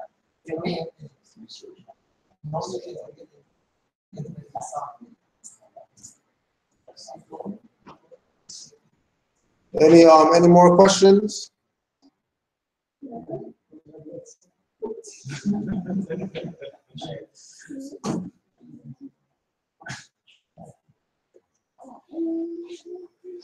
One individual sent a question. Brother Yaqub L sent a question about going about getting hired or a template of a contract for hire, or basically claiming you're more than getting a job after, basically. So the ultimate absolute position is you're working for yourself. That's really what it should be, really where it should be. That you have some skill that you provide, that other people can hire you and you could contract your skill on, right? The issue with, again, taking that, after you say I proclaim my nationality, and then taking your free national name and working in that name, is that the corporation that you go to has an expectation of social. You gotta have that. You gotta have, a license or something, if it's some type of driving, whatever. You gotta have some type of corporate Canada instrument in order for them to deal with, right? As far as the big people, right? One of the lessons of Noble Drew Ali was that when you proclaim your nationality, all business leave it as it is. So unless you were,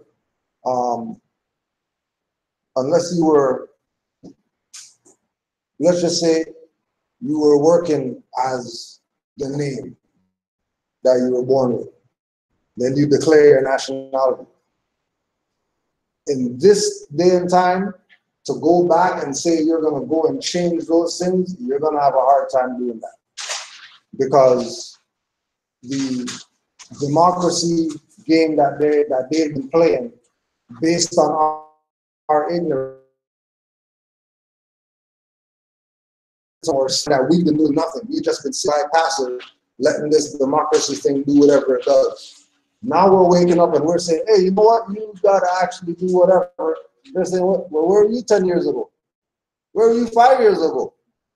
You just said you're more yesterday, and you think we're just gonna give it up to you just because you said that? Now, if we did that in multitude, yeah, we might be able to do it that way. Just like everybody else has their quote-unquote nation already. And based on them having their nation, all they gotta do is say that. And anybody that they deal with look behind them and say, oh, you guys got a nation behind you, okay, and then they'll back them whatever they want. Right? And quote-unquote, gays aren't even a nation, and that's what they did. Gays aren't a nation. They moved, they're a nation. They have a flag. Right. Well, I look at, for example, people, how many quote unquote groups you know could get certain streets out here shut down to do whatever it is that they want to do. Go out there, run naked or whatever like that, doesn't even matter. Like they got power like that, and then you go and you check, you know what I mean, the whole government structure or whatever like that, and then you find out, oh yeah, that one just came out the closet last year, and then that lady over there, she came out the closet, and then that lady is that's the first lady that ever came in here and said some gay whatever. Now she's the head of something, right? Again, then that's own little secret society lodge, whatever. That the gay guys have the gay guys that have the gay guys that know the gay guys that's going to be able to get them whatever that they want. That's going to get them to teach that stuff in schools right now. Yeah. Like that's not public that made that. That's those specific people that influence that to happen. That you're getting sex ed now. Grade 2 sex ed. But then when you look at, you know, the Jews, they're not complaining because they got their own school. And the Chinese not complaining because they got their own school. And the French not complaining, they got their own school. And all the other people got their own school, so they're not subject to the BS. Only people that are subject to the BS are Negroes and poor whites. And anybody else who comes here thinking that, you know, land of opportunity, and I'm an immigrant here, so I'm going to be able to get whatever, you're not getting anything. These people are about enslavement. These people are about human trafficking on mass levels. You think it's not human trafficking when they brought the Syrians here?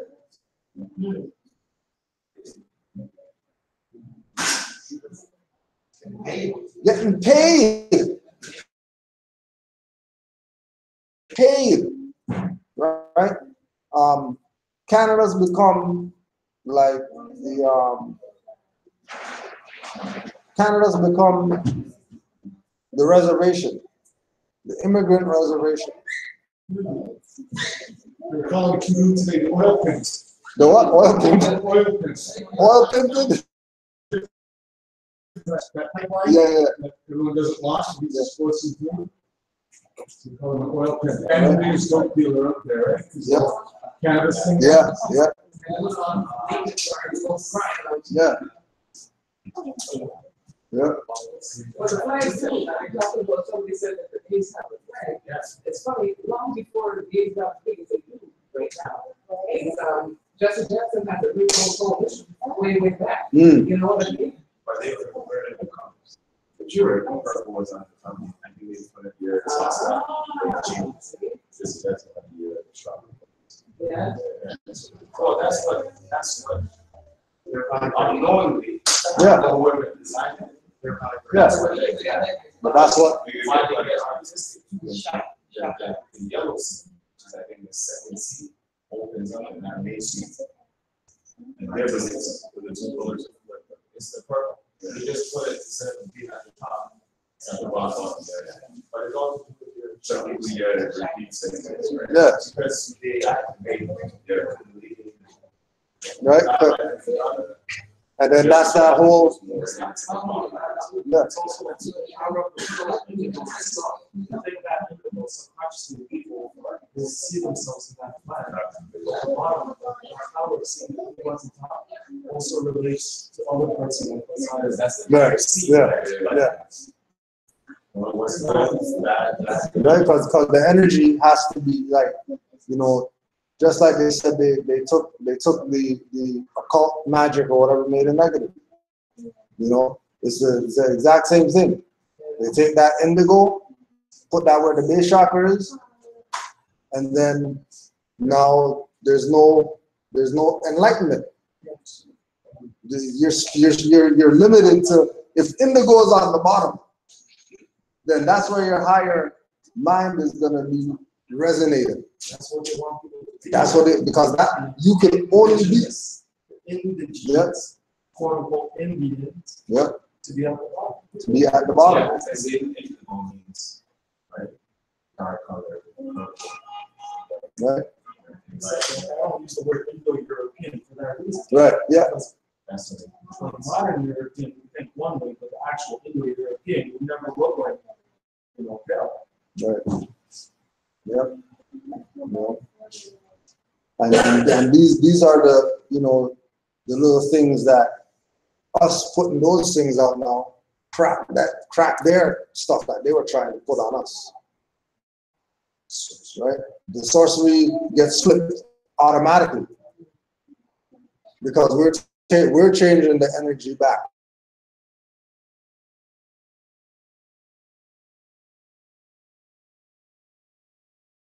Using the power of the righteous stuff, putting out the righteous stuff again instead of trying to. Well, we'll go half righteous today, and then tomorrow, we're gonna have to go to the whatever and go to the parade and go to the whatever and do our little rituals, and we don't really gotta do that. We can do it right now. It's that time right now. You know what I mean? Like, they've been talking about devil's rain's been up and all that type of stuff, but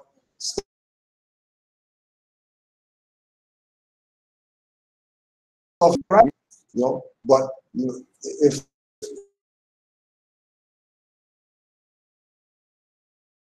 all the way there, then the ones who are on it are the ones that have to be the nucleus for everybody to be able to have something eventually.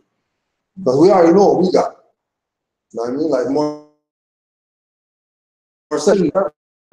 got them taxes over a year, see how much money you save, tell me if it's not worth saving here more.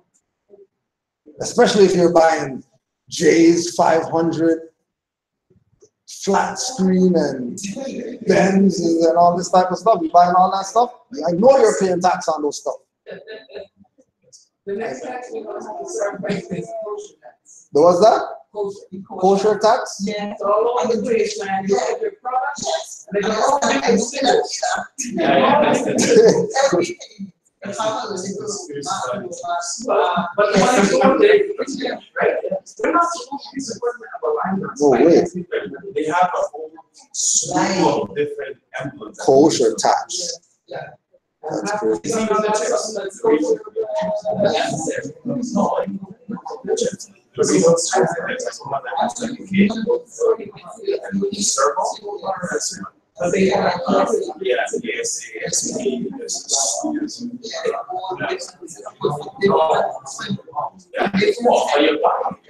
Oh yeah, one more thing too.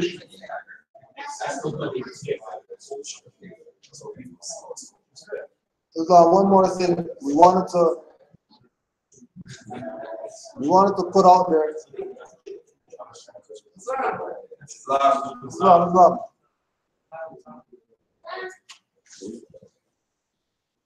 We if anybody's noticed the difference in the temperature outside the inside compared to other spots and all stuff.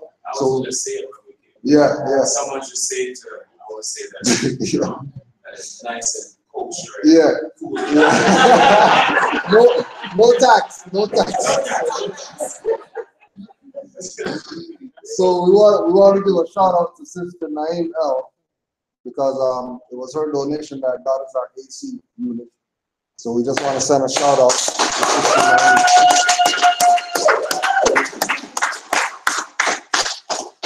For keeping us cool.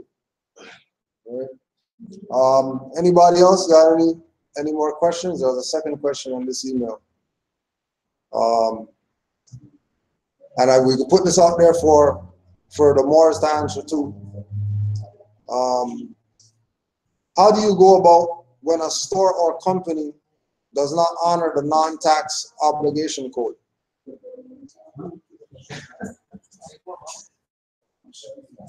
Just put that out for any Morris out there. They could.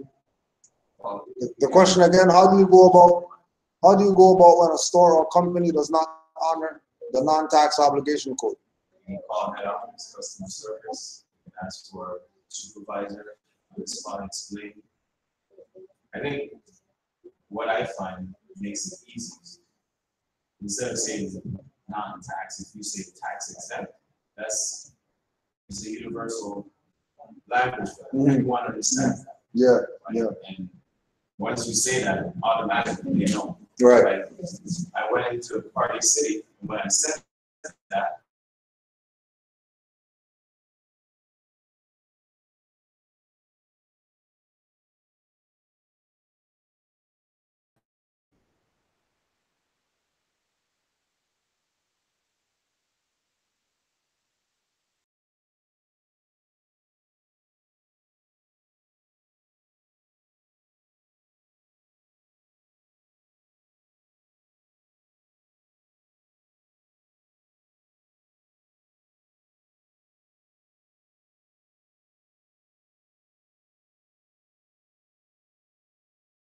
Of the thing of studying.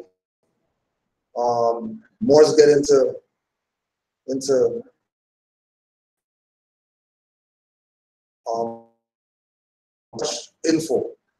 that you have. There's so many options that you can apply at this point based on you studying like how you're supposed to be studying. There's so much things that you can do that you can sit there for a week, a month, trying to figure out which way should I, when you could probably just pick one. From 2 weeks ago, a month ago, you could just pick one, and then that'll probably just be the thing. you get the information and you have to dumb it down. Right. So I usually have it like, simplify it like what Bruce Lee says. Become like the water. Yeah, be like water. You have to simplify all the complications. So I've been saying this, putting it on my timeline everywhere, saying simplicity is complexity, and complexity.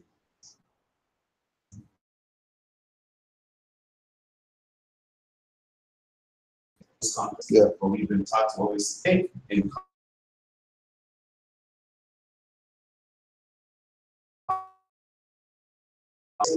That's true. You overlook the person that's speaking in simple terms.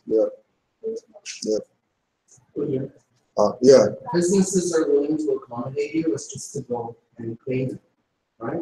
They're waiting for you to come in, Mhm. let them know. Yeah. Say, this is what I'm entitled to, please respect it. Yeah. They're waiting for you. Yeah, they're at that place now. You know, and again with the thing that you're saying, because we know that we're not obligated to the tax because we're not corporations. So, you know, it's not really an exemption.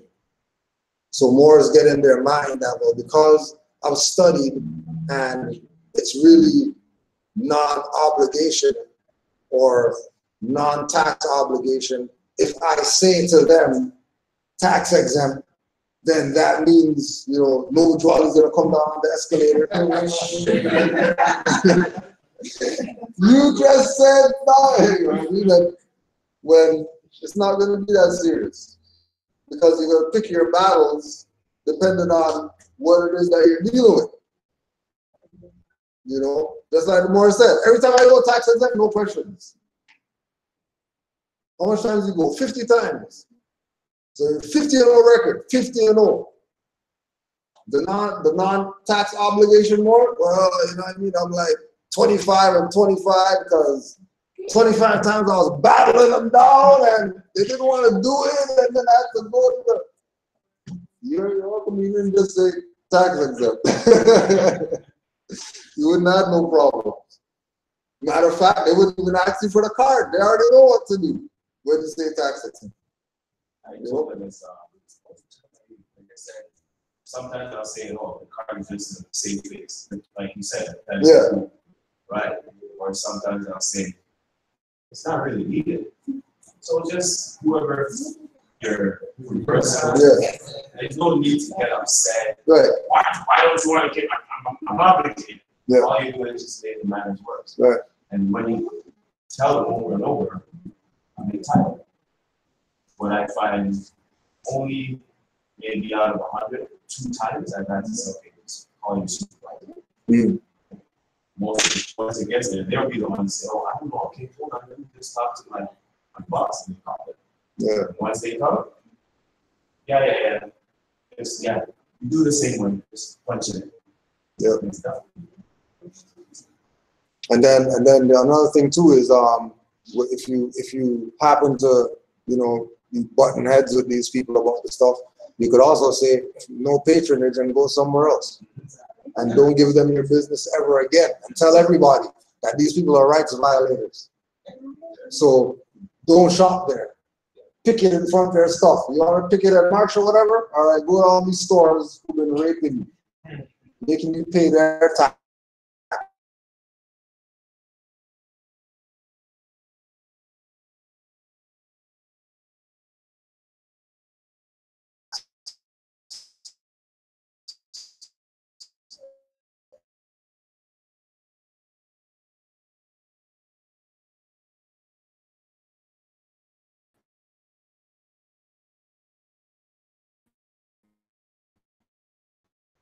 It better not be like that.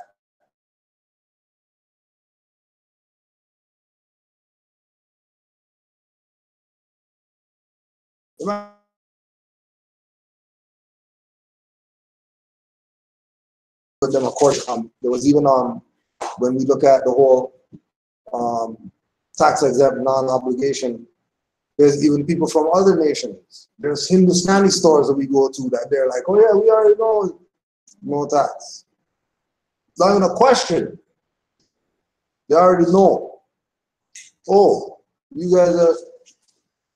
Oh, you didn't, especially when you talk to them about knowing that, you know, Sri Lanka is really Ceylon and India is Hindustan, and you start talking about history that they thought was off the planet and nobody knows this stuff, and you're coming out telling them stuff about their stuff that they even know. They're looking at us like, how do you know that? How do you know that India was called Hindustan at one time? No, I study, I read or whatever. I'm not black. Oh, okay, that's right. You're not a BT and all that stuff. No. No, we're not there. We're definitely not there. Any more questions? Feel free to throw those out. We got some time still. Yeah, and then those situations too, like you're supposed to be you should teach them. Like teach them whatever you can teach them. You know, you teach them on the Constitution. If you study the card, it's not. It's relative to Constitution. So whether you purchase something or not, whether you decide to purchase or not, if you're getting resistance, that's not really an issue.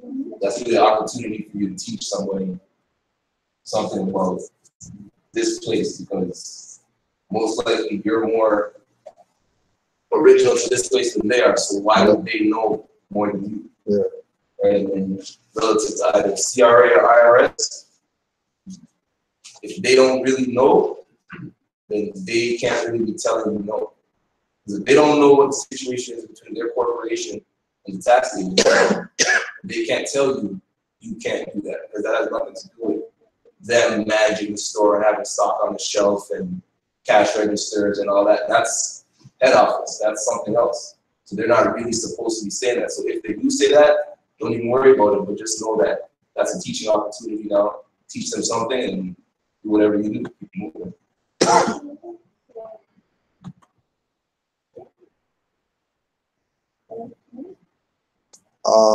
The new book of knowledge. The new book of knowledge under becoming a U.S. citizen. United States, and you could also put Canada in there. United States naturalization laws have changed many times. Under the first law passed in 1790, only free white persons could become citizens. Oh, somebody want to get a free white person? Right, so only free white persons could become citizens. Like we were talking about earlier, if we're looking at it from a status perspective, black and white is not about skin, it's about your social, economic, etc. status. If you're classified in the black status, you're probably leading toward destruction, death, and all that type of stuff, and nobody wants anything to do with that. If you're dealing with a white status, you're dealing with the opposite of that. So when they say that at one time, only free white persons could become citizens, then that means anybody else, they were subject to be kidnapped, to be put in slavery, anything could happen. Because there's no protection, which again goes back to the treaty between the Moroccan government and the United States of America, and certain quote-unquote people who got caught in slavery getting out of slavery by saying that we're not under the Negro Acts, we're under the treaty. And then that's how they got out of slavery. Or in Underground Railroad, some of the techniques that they used to get out of slavery was the quote-unquote slave changing their status by, for example, not wearing slave clothes. Put on a jacket and a tie or a shirt with a collar and some trousers or whatever, and that'll make them not look at you as slave. Getting stopped by one of these Klansmen, whoever, and then you pull out 3-man papers, which stops them from violating, because they know that you're not in the jurisdiction to be violated, because their status through that paper or through, you know, how you dress is letting them know, oh yeah, he's not in the thing, so we can't deal with that, right? But then you look at, for example, Emmett Till, who they violated, that he wasn't even from the jurisdiction, and they hunted him down like he was from the jurisdiction, because his status was just like that of anybody else who looked like him, Negro. And if you're in the South and you're a Negro, then 99% chance these people are going to put you on a tree one day. That's just how it was in the South. And not articulating that was an error on the adults, because he should have gone to the South knowing that you're not going out there to go play with the Europeans. You're going down there, when they talk, you shut your mouth.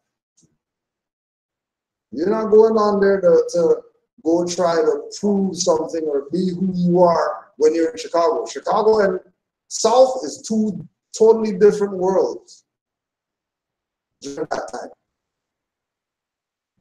Just like the other Southern, quote unquote, black children knew, as soon as he did what he did, they knew what was going down.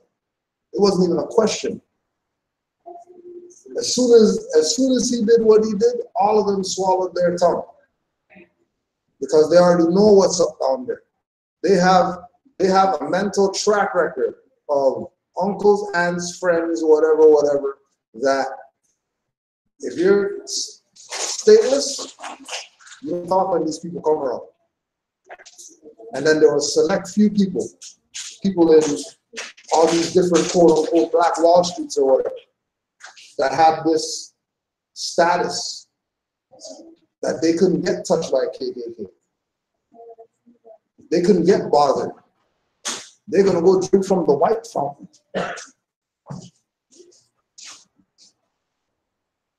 Think about some Europeans sitting around and a brother go drink from a white fountain.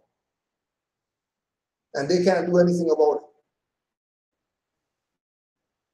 it. Or she goes sit at the front of the bus because she knows she's not black. And sit in the back, not black. Only blacks sit back there. And then a big thing happens because she sat in the front. Why are you mad? Because she sat in the front. Right? Why are they mad? Because free white persons. Free white person. It's a pretty long definition here. Free white persons referred to in Naturalization Act as amended by the Act 1870. Has meaning naturally given to it when first used in Stat 103, meaning all persons belonging to the European races then commonly counted as white, and their descendants, including such descendants in other countries which have immigrated.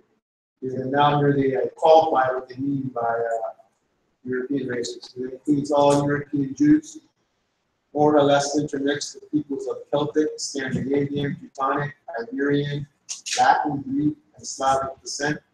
Includes Magyars, Lapps, Finns, and the Basques and Albanians.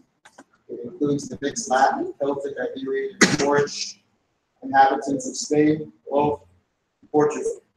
Mixed Greek, Latin, the mixed Slav, and Tartar inhabitants of South Russia. It does not mean Caucasian race. Aryan race or Indo-European races, nor the mixed Indo-European, Dravidian, Semitic, and Mongolian peoples inhabit Persia. Syrian of Asiatic birth and descent will not be entitled to become a naturalized citizen of the United States as being a free white person, nor a native born of Filipino, native of India who belong to Hindu races. And that's the qualification for what they mean by European races, which is, seems to be more ancient, being European as opposed to the modern European. And then when you think about quote unquote European, remember that Europeans are Asians, not Europeans like that. Because Europe's in Asia. Europe's not its own continent and none of that stuff for people trying to play like so they can have somewhere to live. Europe's part of Asia. Right? Hence the Caucasian, but they never use that. They'll say European. Right? Only when there's pressure they'll say Caucasian because they don't want to get thrown under the bus. Right? Because if you're from over there, you have to tie it to Asia. And then even again with the Chinese, that's why they can go to South Africa and do whatever it is that they're doing. Right now, 2018, Chinese have jurisdiction in South Africa or in Nigeria or in Kenya or whatever. How? Because that's Asia, South Asia, that they call Africa today. But again, calling it something that is not allows it to be escheated. And once you give up the goods for the cheap, don't think you could come back later and say, oh, what I actually meant was, they're not giving it up because of the oops that you made. Right? There's going to be a battle to give it up. Because they realize that they got, especially if they started doing stuff on it, and then, you know, this is where it is because of ignorance. Right? You know? The same book, the New Book of Knowledge, the United Nations and Human Rights. When the United Nations was founded after World War II, advancing human rights was among the goals set out in its charter. In the organization's early days, a committee chaired by former First Lady Eleanor Roosevelt, the US representative, drew up an International Bill of Rights. This Universal Declaration of Human Rights sets standards for human rights, but it is not legally enforceable. The United Nations have adopted many other measures to provide the legal basis for human rights. So they're acknowledging that this Human Rights Declaration sets standards for human rights, but it's not legally enforceable. The Universal Declaration of Human Rights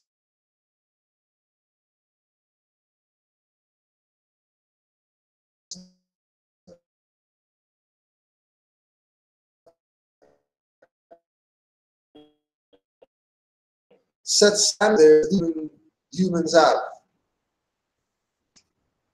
And then that's why they have the indigenous rights. Because the indigenous rights is different than the human rights. There's more power under the indigenous.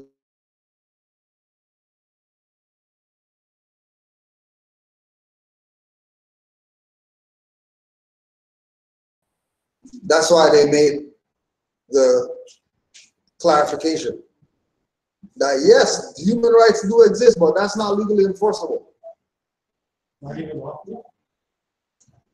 And then that's another scope of, well, okay, well, if it's not legally enforceable, then it might be lawfully enforceable. But then that's going to be on the human beings enforcing it. It's not going to be on some body of people saying, oh yeah, you have these rights. If it's supposed to be lawfully enforced. Legal enforcement is them doing it. Lawful enforcement is the people doing it. So indigenous rights, the indigenous people enforce lawfully.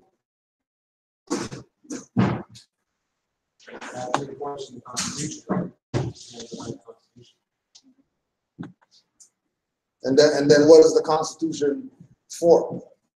If the Constitution is for a corporation, like when they say Constitution Act of Canada, if it's a constitution, it can't be an act. And if it's an act, then it's not law. It's pretending to be law. It's quasi. It's putting up the front of law, but it's not really law. But everybody agrees that this plastic in our pocket is money, then I guess it's money. You know? And then anybody who's really on the game is going to set up a place and tell people, hey, bring your gold, I'll give you money.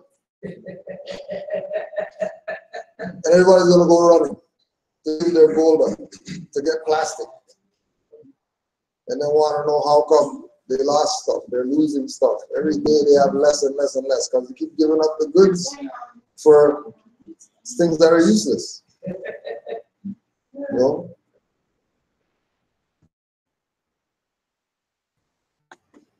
Another question came up, how to research the indigenous names of territories and the land. Again, we'll say, hit that library up. Hit that library up, go on that microfilm and all that type of stuff, and you'll find stuff. You know, Where's that will lead you to those types of information, be like exotic maps. Yeah, yeah, Oriental. yeah, Or Occidental. yeah. Yeah, because once you start doing the floodgates will open. It's unavoidable. Once you start doing the research, you're gonna be finding out so much stuff that you're gonna put down this stuff. You're gonna say, this is too much right now. Let me just put this down and go watch a movie or something. Because it's so much. And again, we can just go with the ones that the names that are around right now that you never even thought that was an indigenous word until you went and checked and they said, oh yeah, that's an indigenous word. Yeah. Many.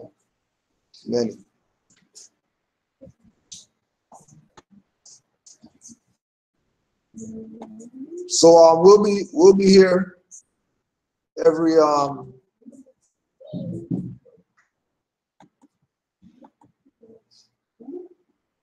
yeah, let me put this one out there too.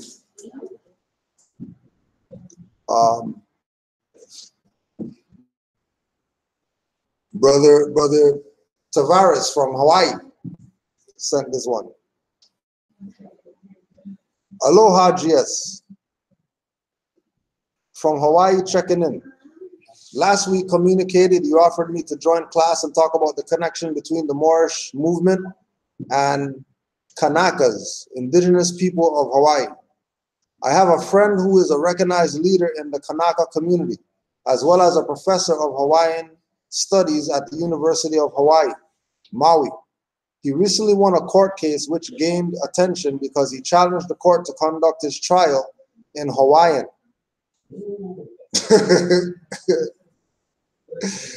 Right, that's the Kanaka community, right? He challenged the court to conduct his trial in Oleleo, O''Leleo, O''Leleo. I spoke to him about potentially joining you for a class discussing the experience as well as making the Kanaka Moorish connection. He wanted to familiarize himself more with the Moorish science paradigm. He already listens to Dr. Ben, Phil Valentine, as well as Taj Tariq Bey, and is familiar with the conscious community. I sent him links as well as gave him a copy of Exhuming of a Nation, hoping we can join class sooner than later. Wanted to check in, say aloha, extend my continued support and appreciation for you and the family. And he put on here, Mao.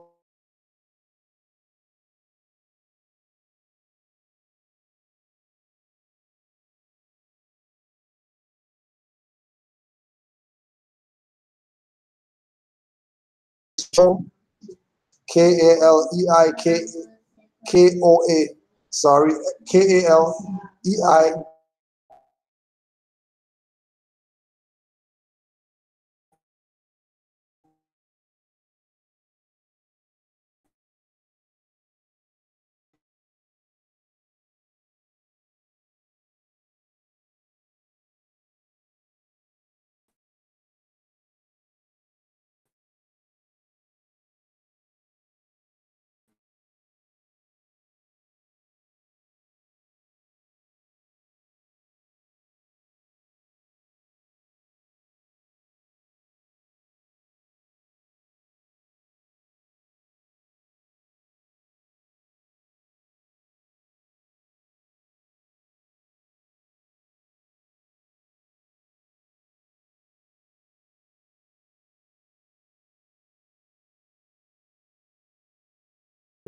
Brother Robert, Islam.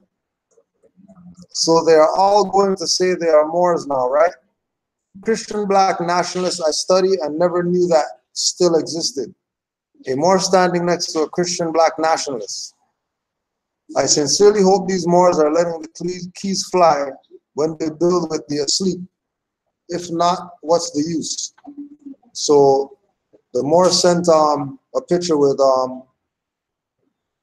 Moors standing with black Christians, Hebrew Israelites, Black Panther Party, Nuwapians, etc. And again, you know, we put it out there. Yeah, you know, the people like unity in pictures, but when it's time to be part of a nation, these people not proclaiming who they are.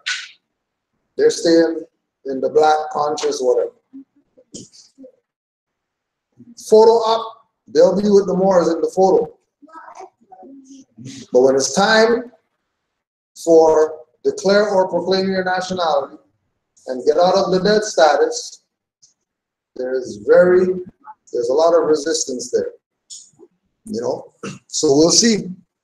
We'll see. We know where we're at as far as Moors are concerned. And our duty is to bring our people into this marvelous light so they can change their mindset. And then once they change their mindset, then their conditions are automatically going to change. Because the universal law says all is mental. Right?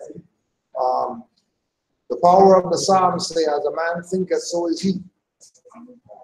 So as soon as a man thinks about it, it could manifest. But he has to be in that right frame of mind for that to even happen, because you think what you want and you think and get what you don't want too. So thinking the wrong frequency, you get the wrong thing coming back. A favorable reply.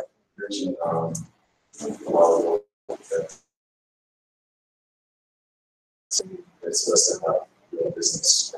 Right, yeah. So that you can do this social insurance. Right.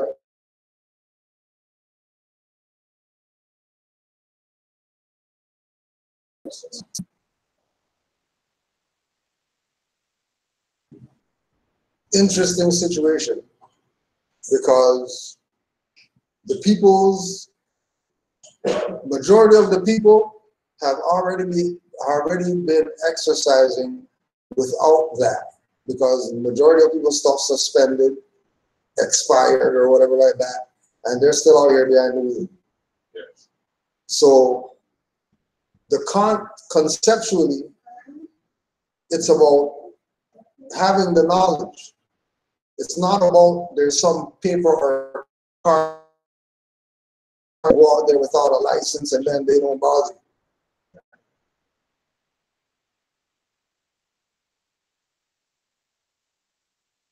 Because again of the same thing, that we've taken the position of being down with the fraud for so long, and then now we realize that it's a fraud. Well, now we want to back out of it, but we were doing it for the past however long.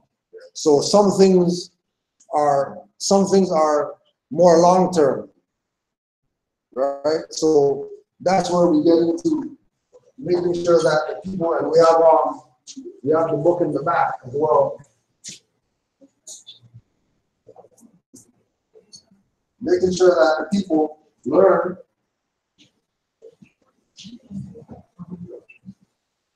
how to live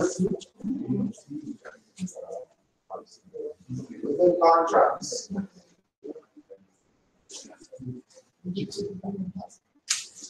Because as free people,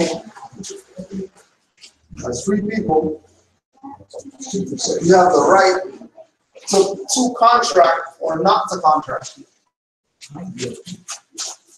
Just like the brother said in the store, you have a right to use their store or not use their store. If they're going to play around with you and deny your right to not pay tax, then you take your right somewhere else. If you have, go ahead, Omar. I was just going to say, the alternative option to all of this that you're trying to get to is ultimately you start to create your own community. That's really the answer to all of this. Anytime you're getting into this kind of thing, it's always becoming quasi, because you're coming at it from a perspective of a national in business in the courts. So it creates a quasi jurisdiction. Right. So ultimately, your end answer will be to find whatever it is you need within your own community. and then we would be doing that for everything, and then they can cut out. Is what we should be doing anyways, right? And this is where it goes into it. When you check the Morris movement track record, you see that they have manufacturing companies. If they have manufacturing companies, then trust me, people had jobs as Morris. Because there was not any blacks, Negroes, or whatever working in the Morris manufacturing company. There wasn't no blacks, Negroes, colors working at the Morris cookie factory, the Morris fisheries, the Morris schools, all the stuff that was going on. There weren't. Morris were taking care of each other. Just like when we look at, again, with Black Wall Street, is Morris taking care of each other. Saying we're going to build something for ourselves and our posterity. It's like we're going to build it. If other people want to come and help build it, come on, help build it. But we're not taking any handouts or whatever like that. You know, you can see this place being a manifestation of that. If anyone in our old temple, which was just down the block, it was a third of this. You're right. And yeah. Morris got another group. AC and shit, and all that chilling. We didn't have that there. And looking, these are more, so creating the food that you're eating right now. So right back there, still working on it because we had a black guy who used to work here, and of course the work didn't get done. And now it's sort of, that's our growing thing here. In the whole home rental thing, trying to keep it within your community, trying to hire someone who might not be on that knowledge, and you're trying to support your own community. And it just, brought, you could say, proverbially, it brought us to tears. And it made us realize that one of the realizations I had was that if you come in here and you find some European doing some work on something, don't get upset about it. Because ultimately we're looking to get people to get the job done versus trying to, I was having arguments with the guy who gave me the reference about how we have to help our community out, how we have to, we're going to have growing pains. I said, how come the growing pains don't seem to happen when people put in the money? How come the growing pains isn't on his side? They're like, oh, that guy did way too much work. We can't handle this. You know what I mean? We built our whole place. No, instead, it's games. Right? So, this is part of what we were doing with the growing thing. We've now got what we think is space in here. If you guys want to be able to get some groups in here, be able to do some things, you can set up tables in here, you can have a phone center in here, so we that kind of just ideas. Throwing them up. You have yoga, you could, whatever. Teach languages, feeling finally in the space, finally have the climate that you can sort of work in, right? Like just take a step outside and come back in here. And realize what you got. At least understand that, when it's 35, 41 degrees up there, you can come in here and do a little work with it. Yeah, what do they call it? The cooling center? You come to the Morris Cooling Center. Yeah. Cooling Center. That's crazy. That doesn't look like ice. So we have there's some flyers over there. Make sure you take a few, so if you have to, you can give out to people when you see them or whatever. When you're not here next week, right? Yeah, next week. So Tesla and I said that we will open up our temple and we will probably will play a couple hours, and then we can have like a building session. We'll be back on the 17th, I think 17th, the education committee is going to be doing what do you call it again? Decipher Fridays. So Decipher Fridays is basically us watching Morris team movies, TV shows, or whatever like that, and just breaking those down. All right. So if you have any movies or TV shows, you got stuff on DVD or whatever like that are Morris team, we'll gladly appreciate you putting those titles on to us so we can try to acquire or get copies of whatever it is, so we can have our Decipher Friday nights. There's probably going to be some type of donation at the door, and we're probably going to be looking at having something light to eat for that night as well. There's also, if anybody needs washrooms downstairs. There's also the Moorish Museum. Go around, take a look at what we have. We also have the storefront in the back. If you need your books and DVDs and stuff like that, you get that stuff back there. You got anything today, Sister Tate? You got any yourself? You want to say anything about that? No, that's it. All right, no worries. Just the collection goal or canisters going around if anyone wants to contribute. Yeah.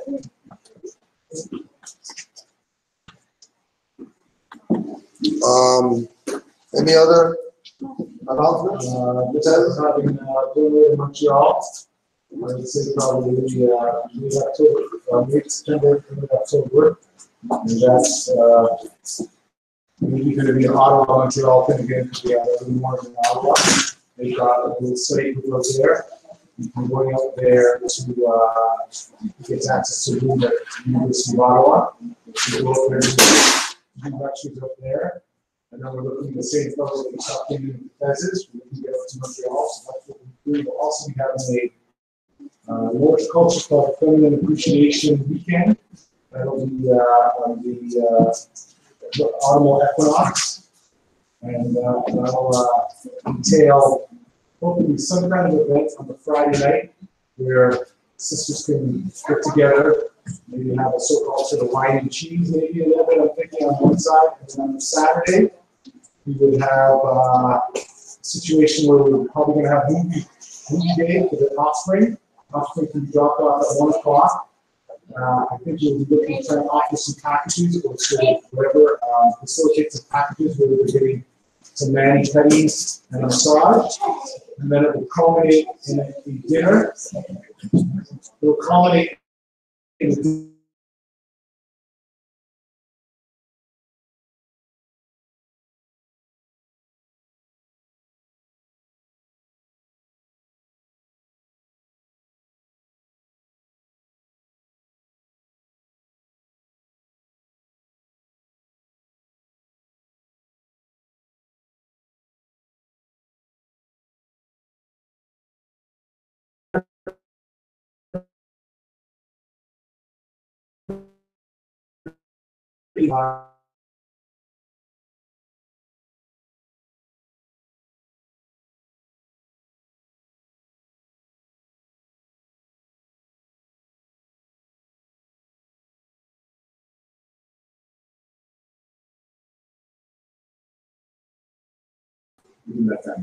all right, so that's what's up in the next couple of months. All right. And there's one comment in there. We have to also be specific that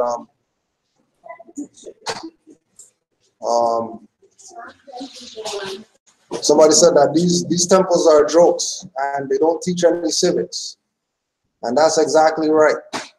But we have to also make sure that we qualify that not all temples are that. Right? There are some more science temples out here that are doing what's supposed to actually be done, as far as getting our people the right information for them to make themselves better.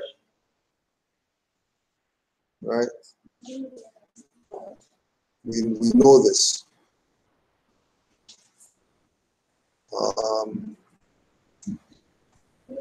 Dura, are you ready? Time for close up.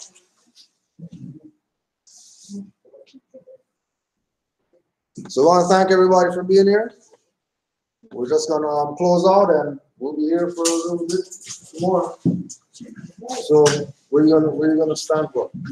You're gonna stand over there again, or you're gonna stand over here? So we're just gonna face the east. So you have to say face the east. Louder like down the playground. Face the east. All right. And then we're gonna say this one.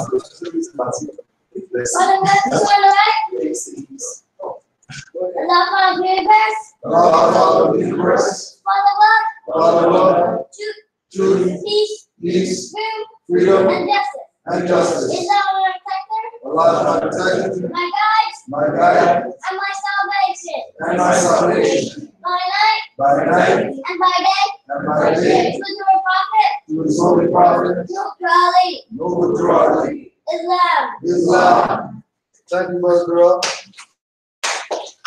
Good job, buddy. Good job. Good job. Great job.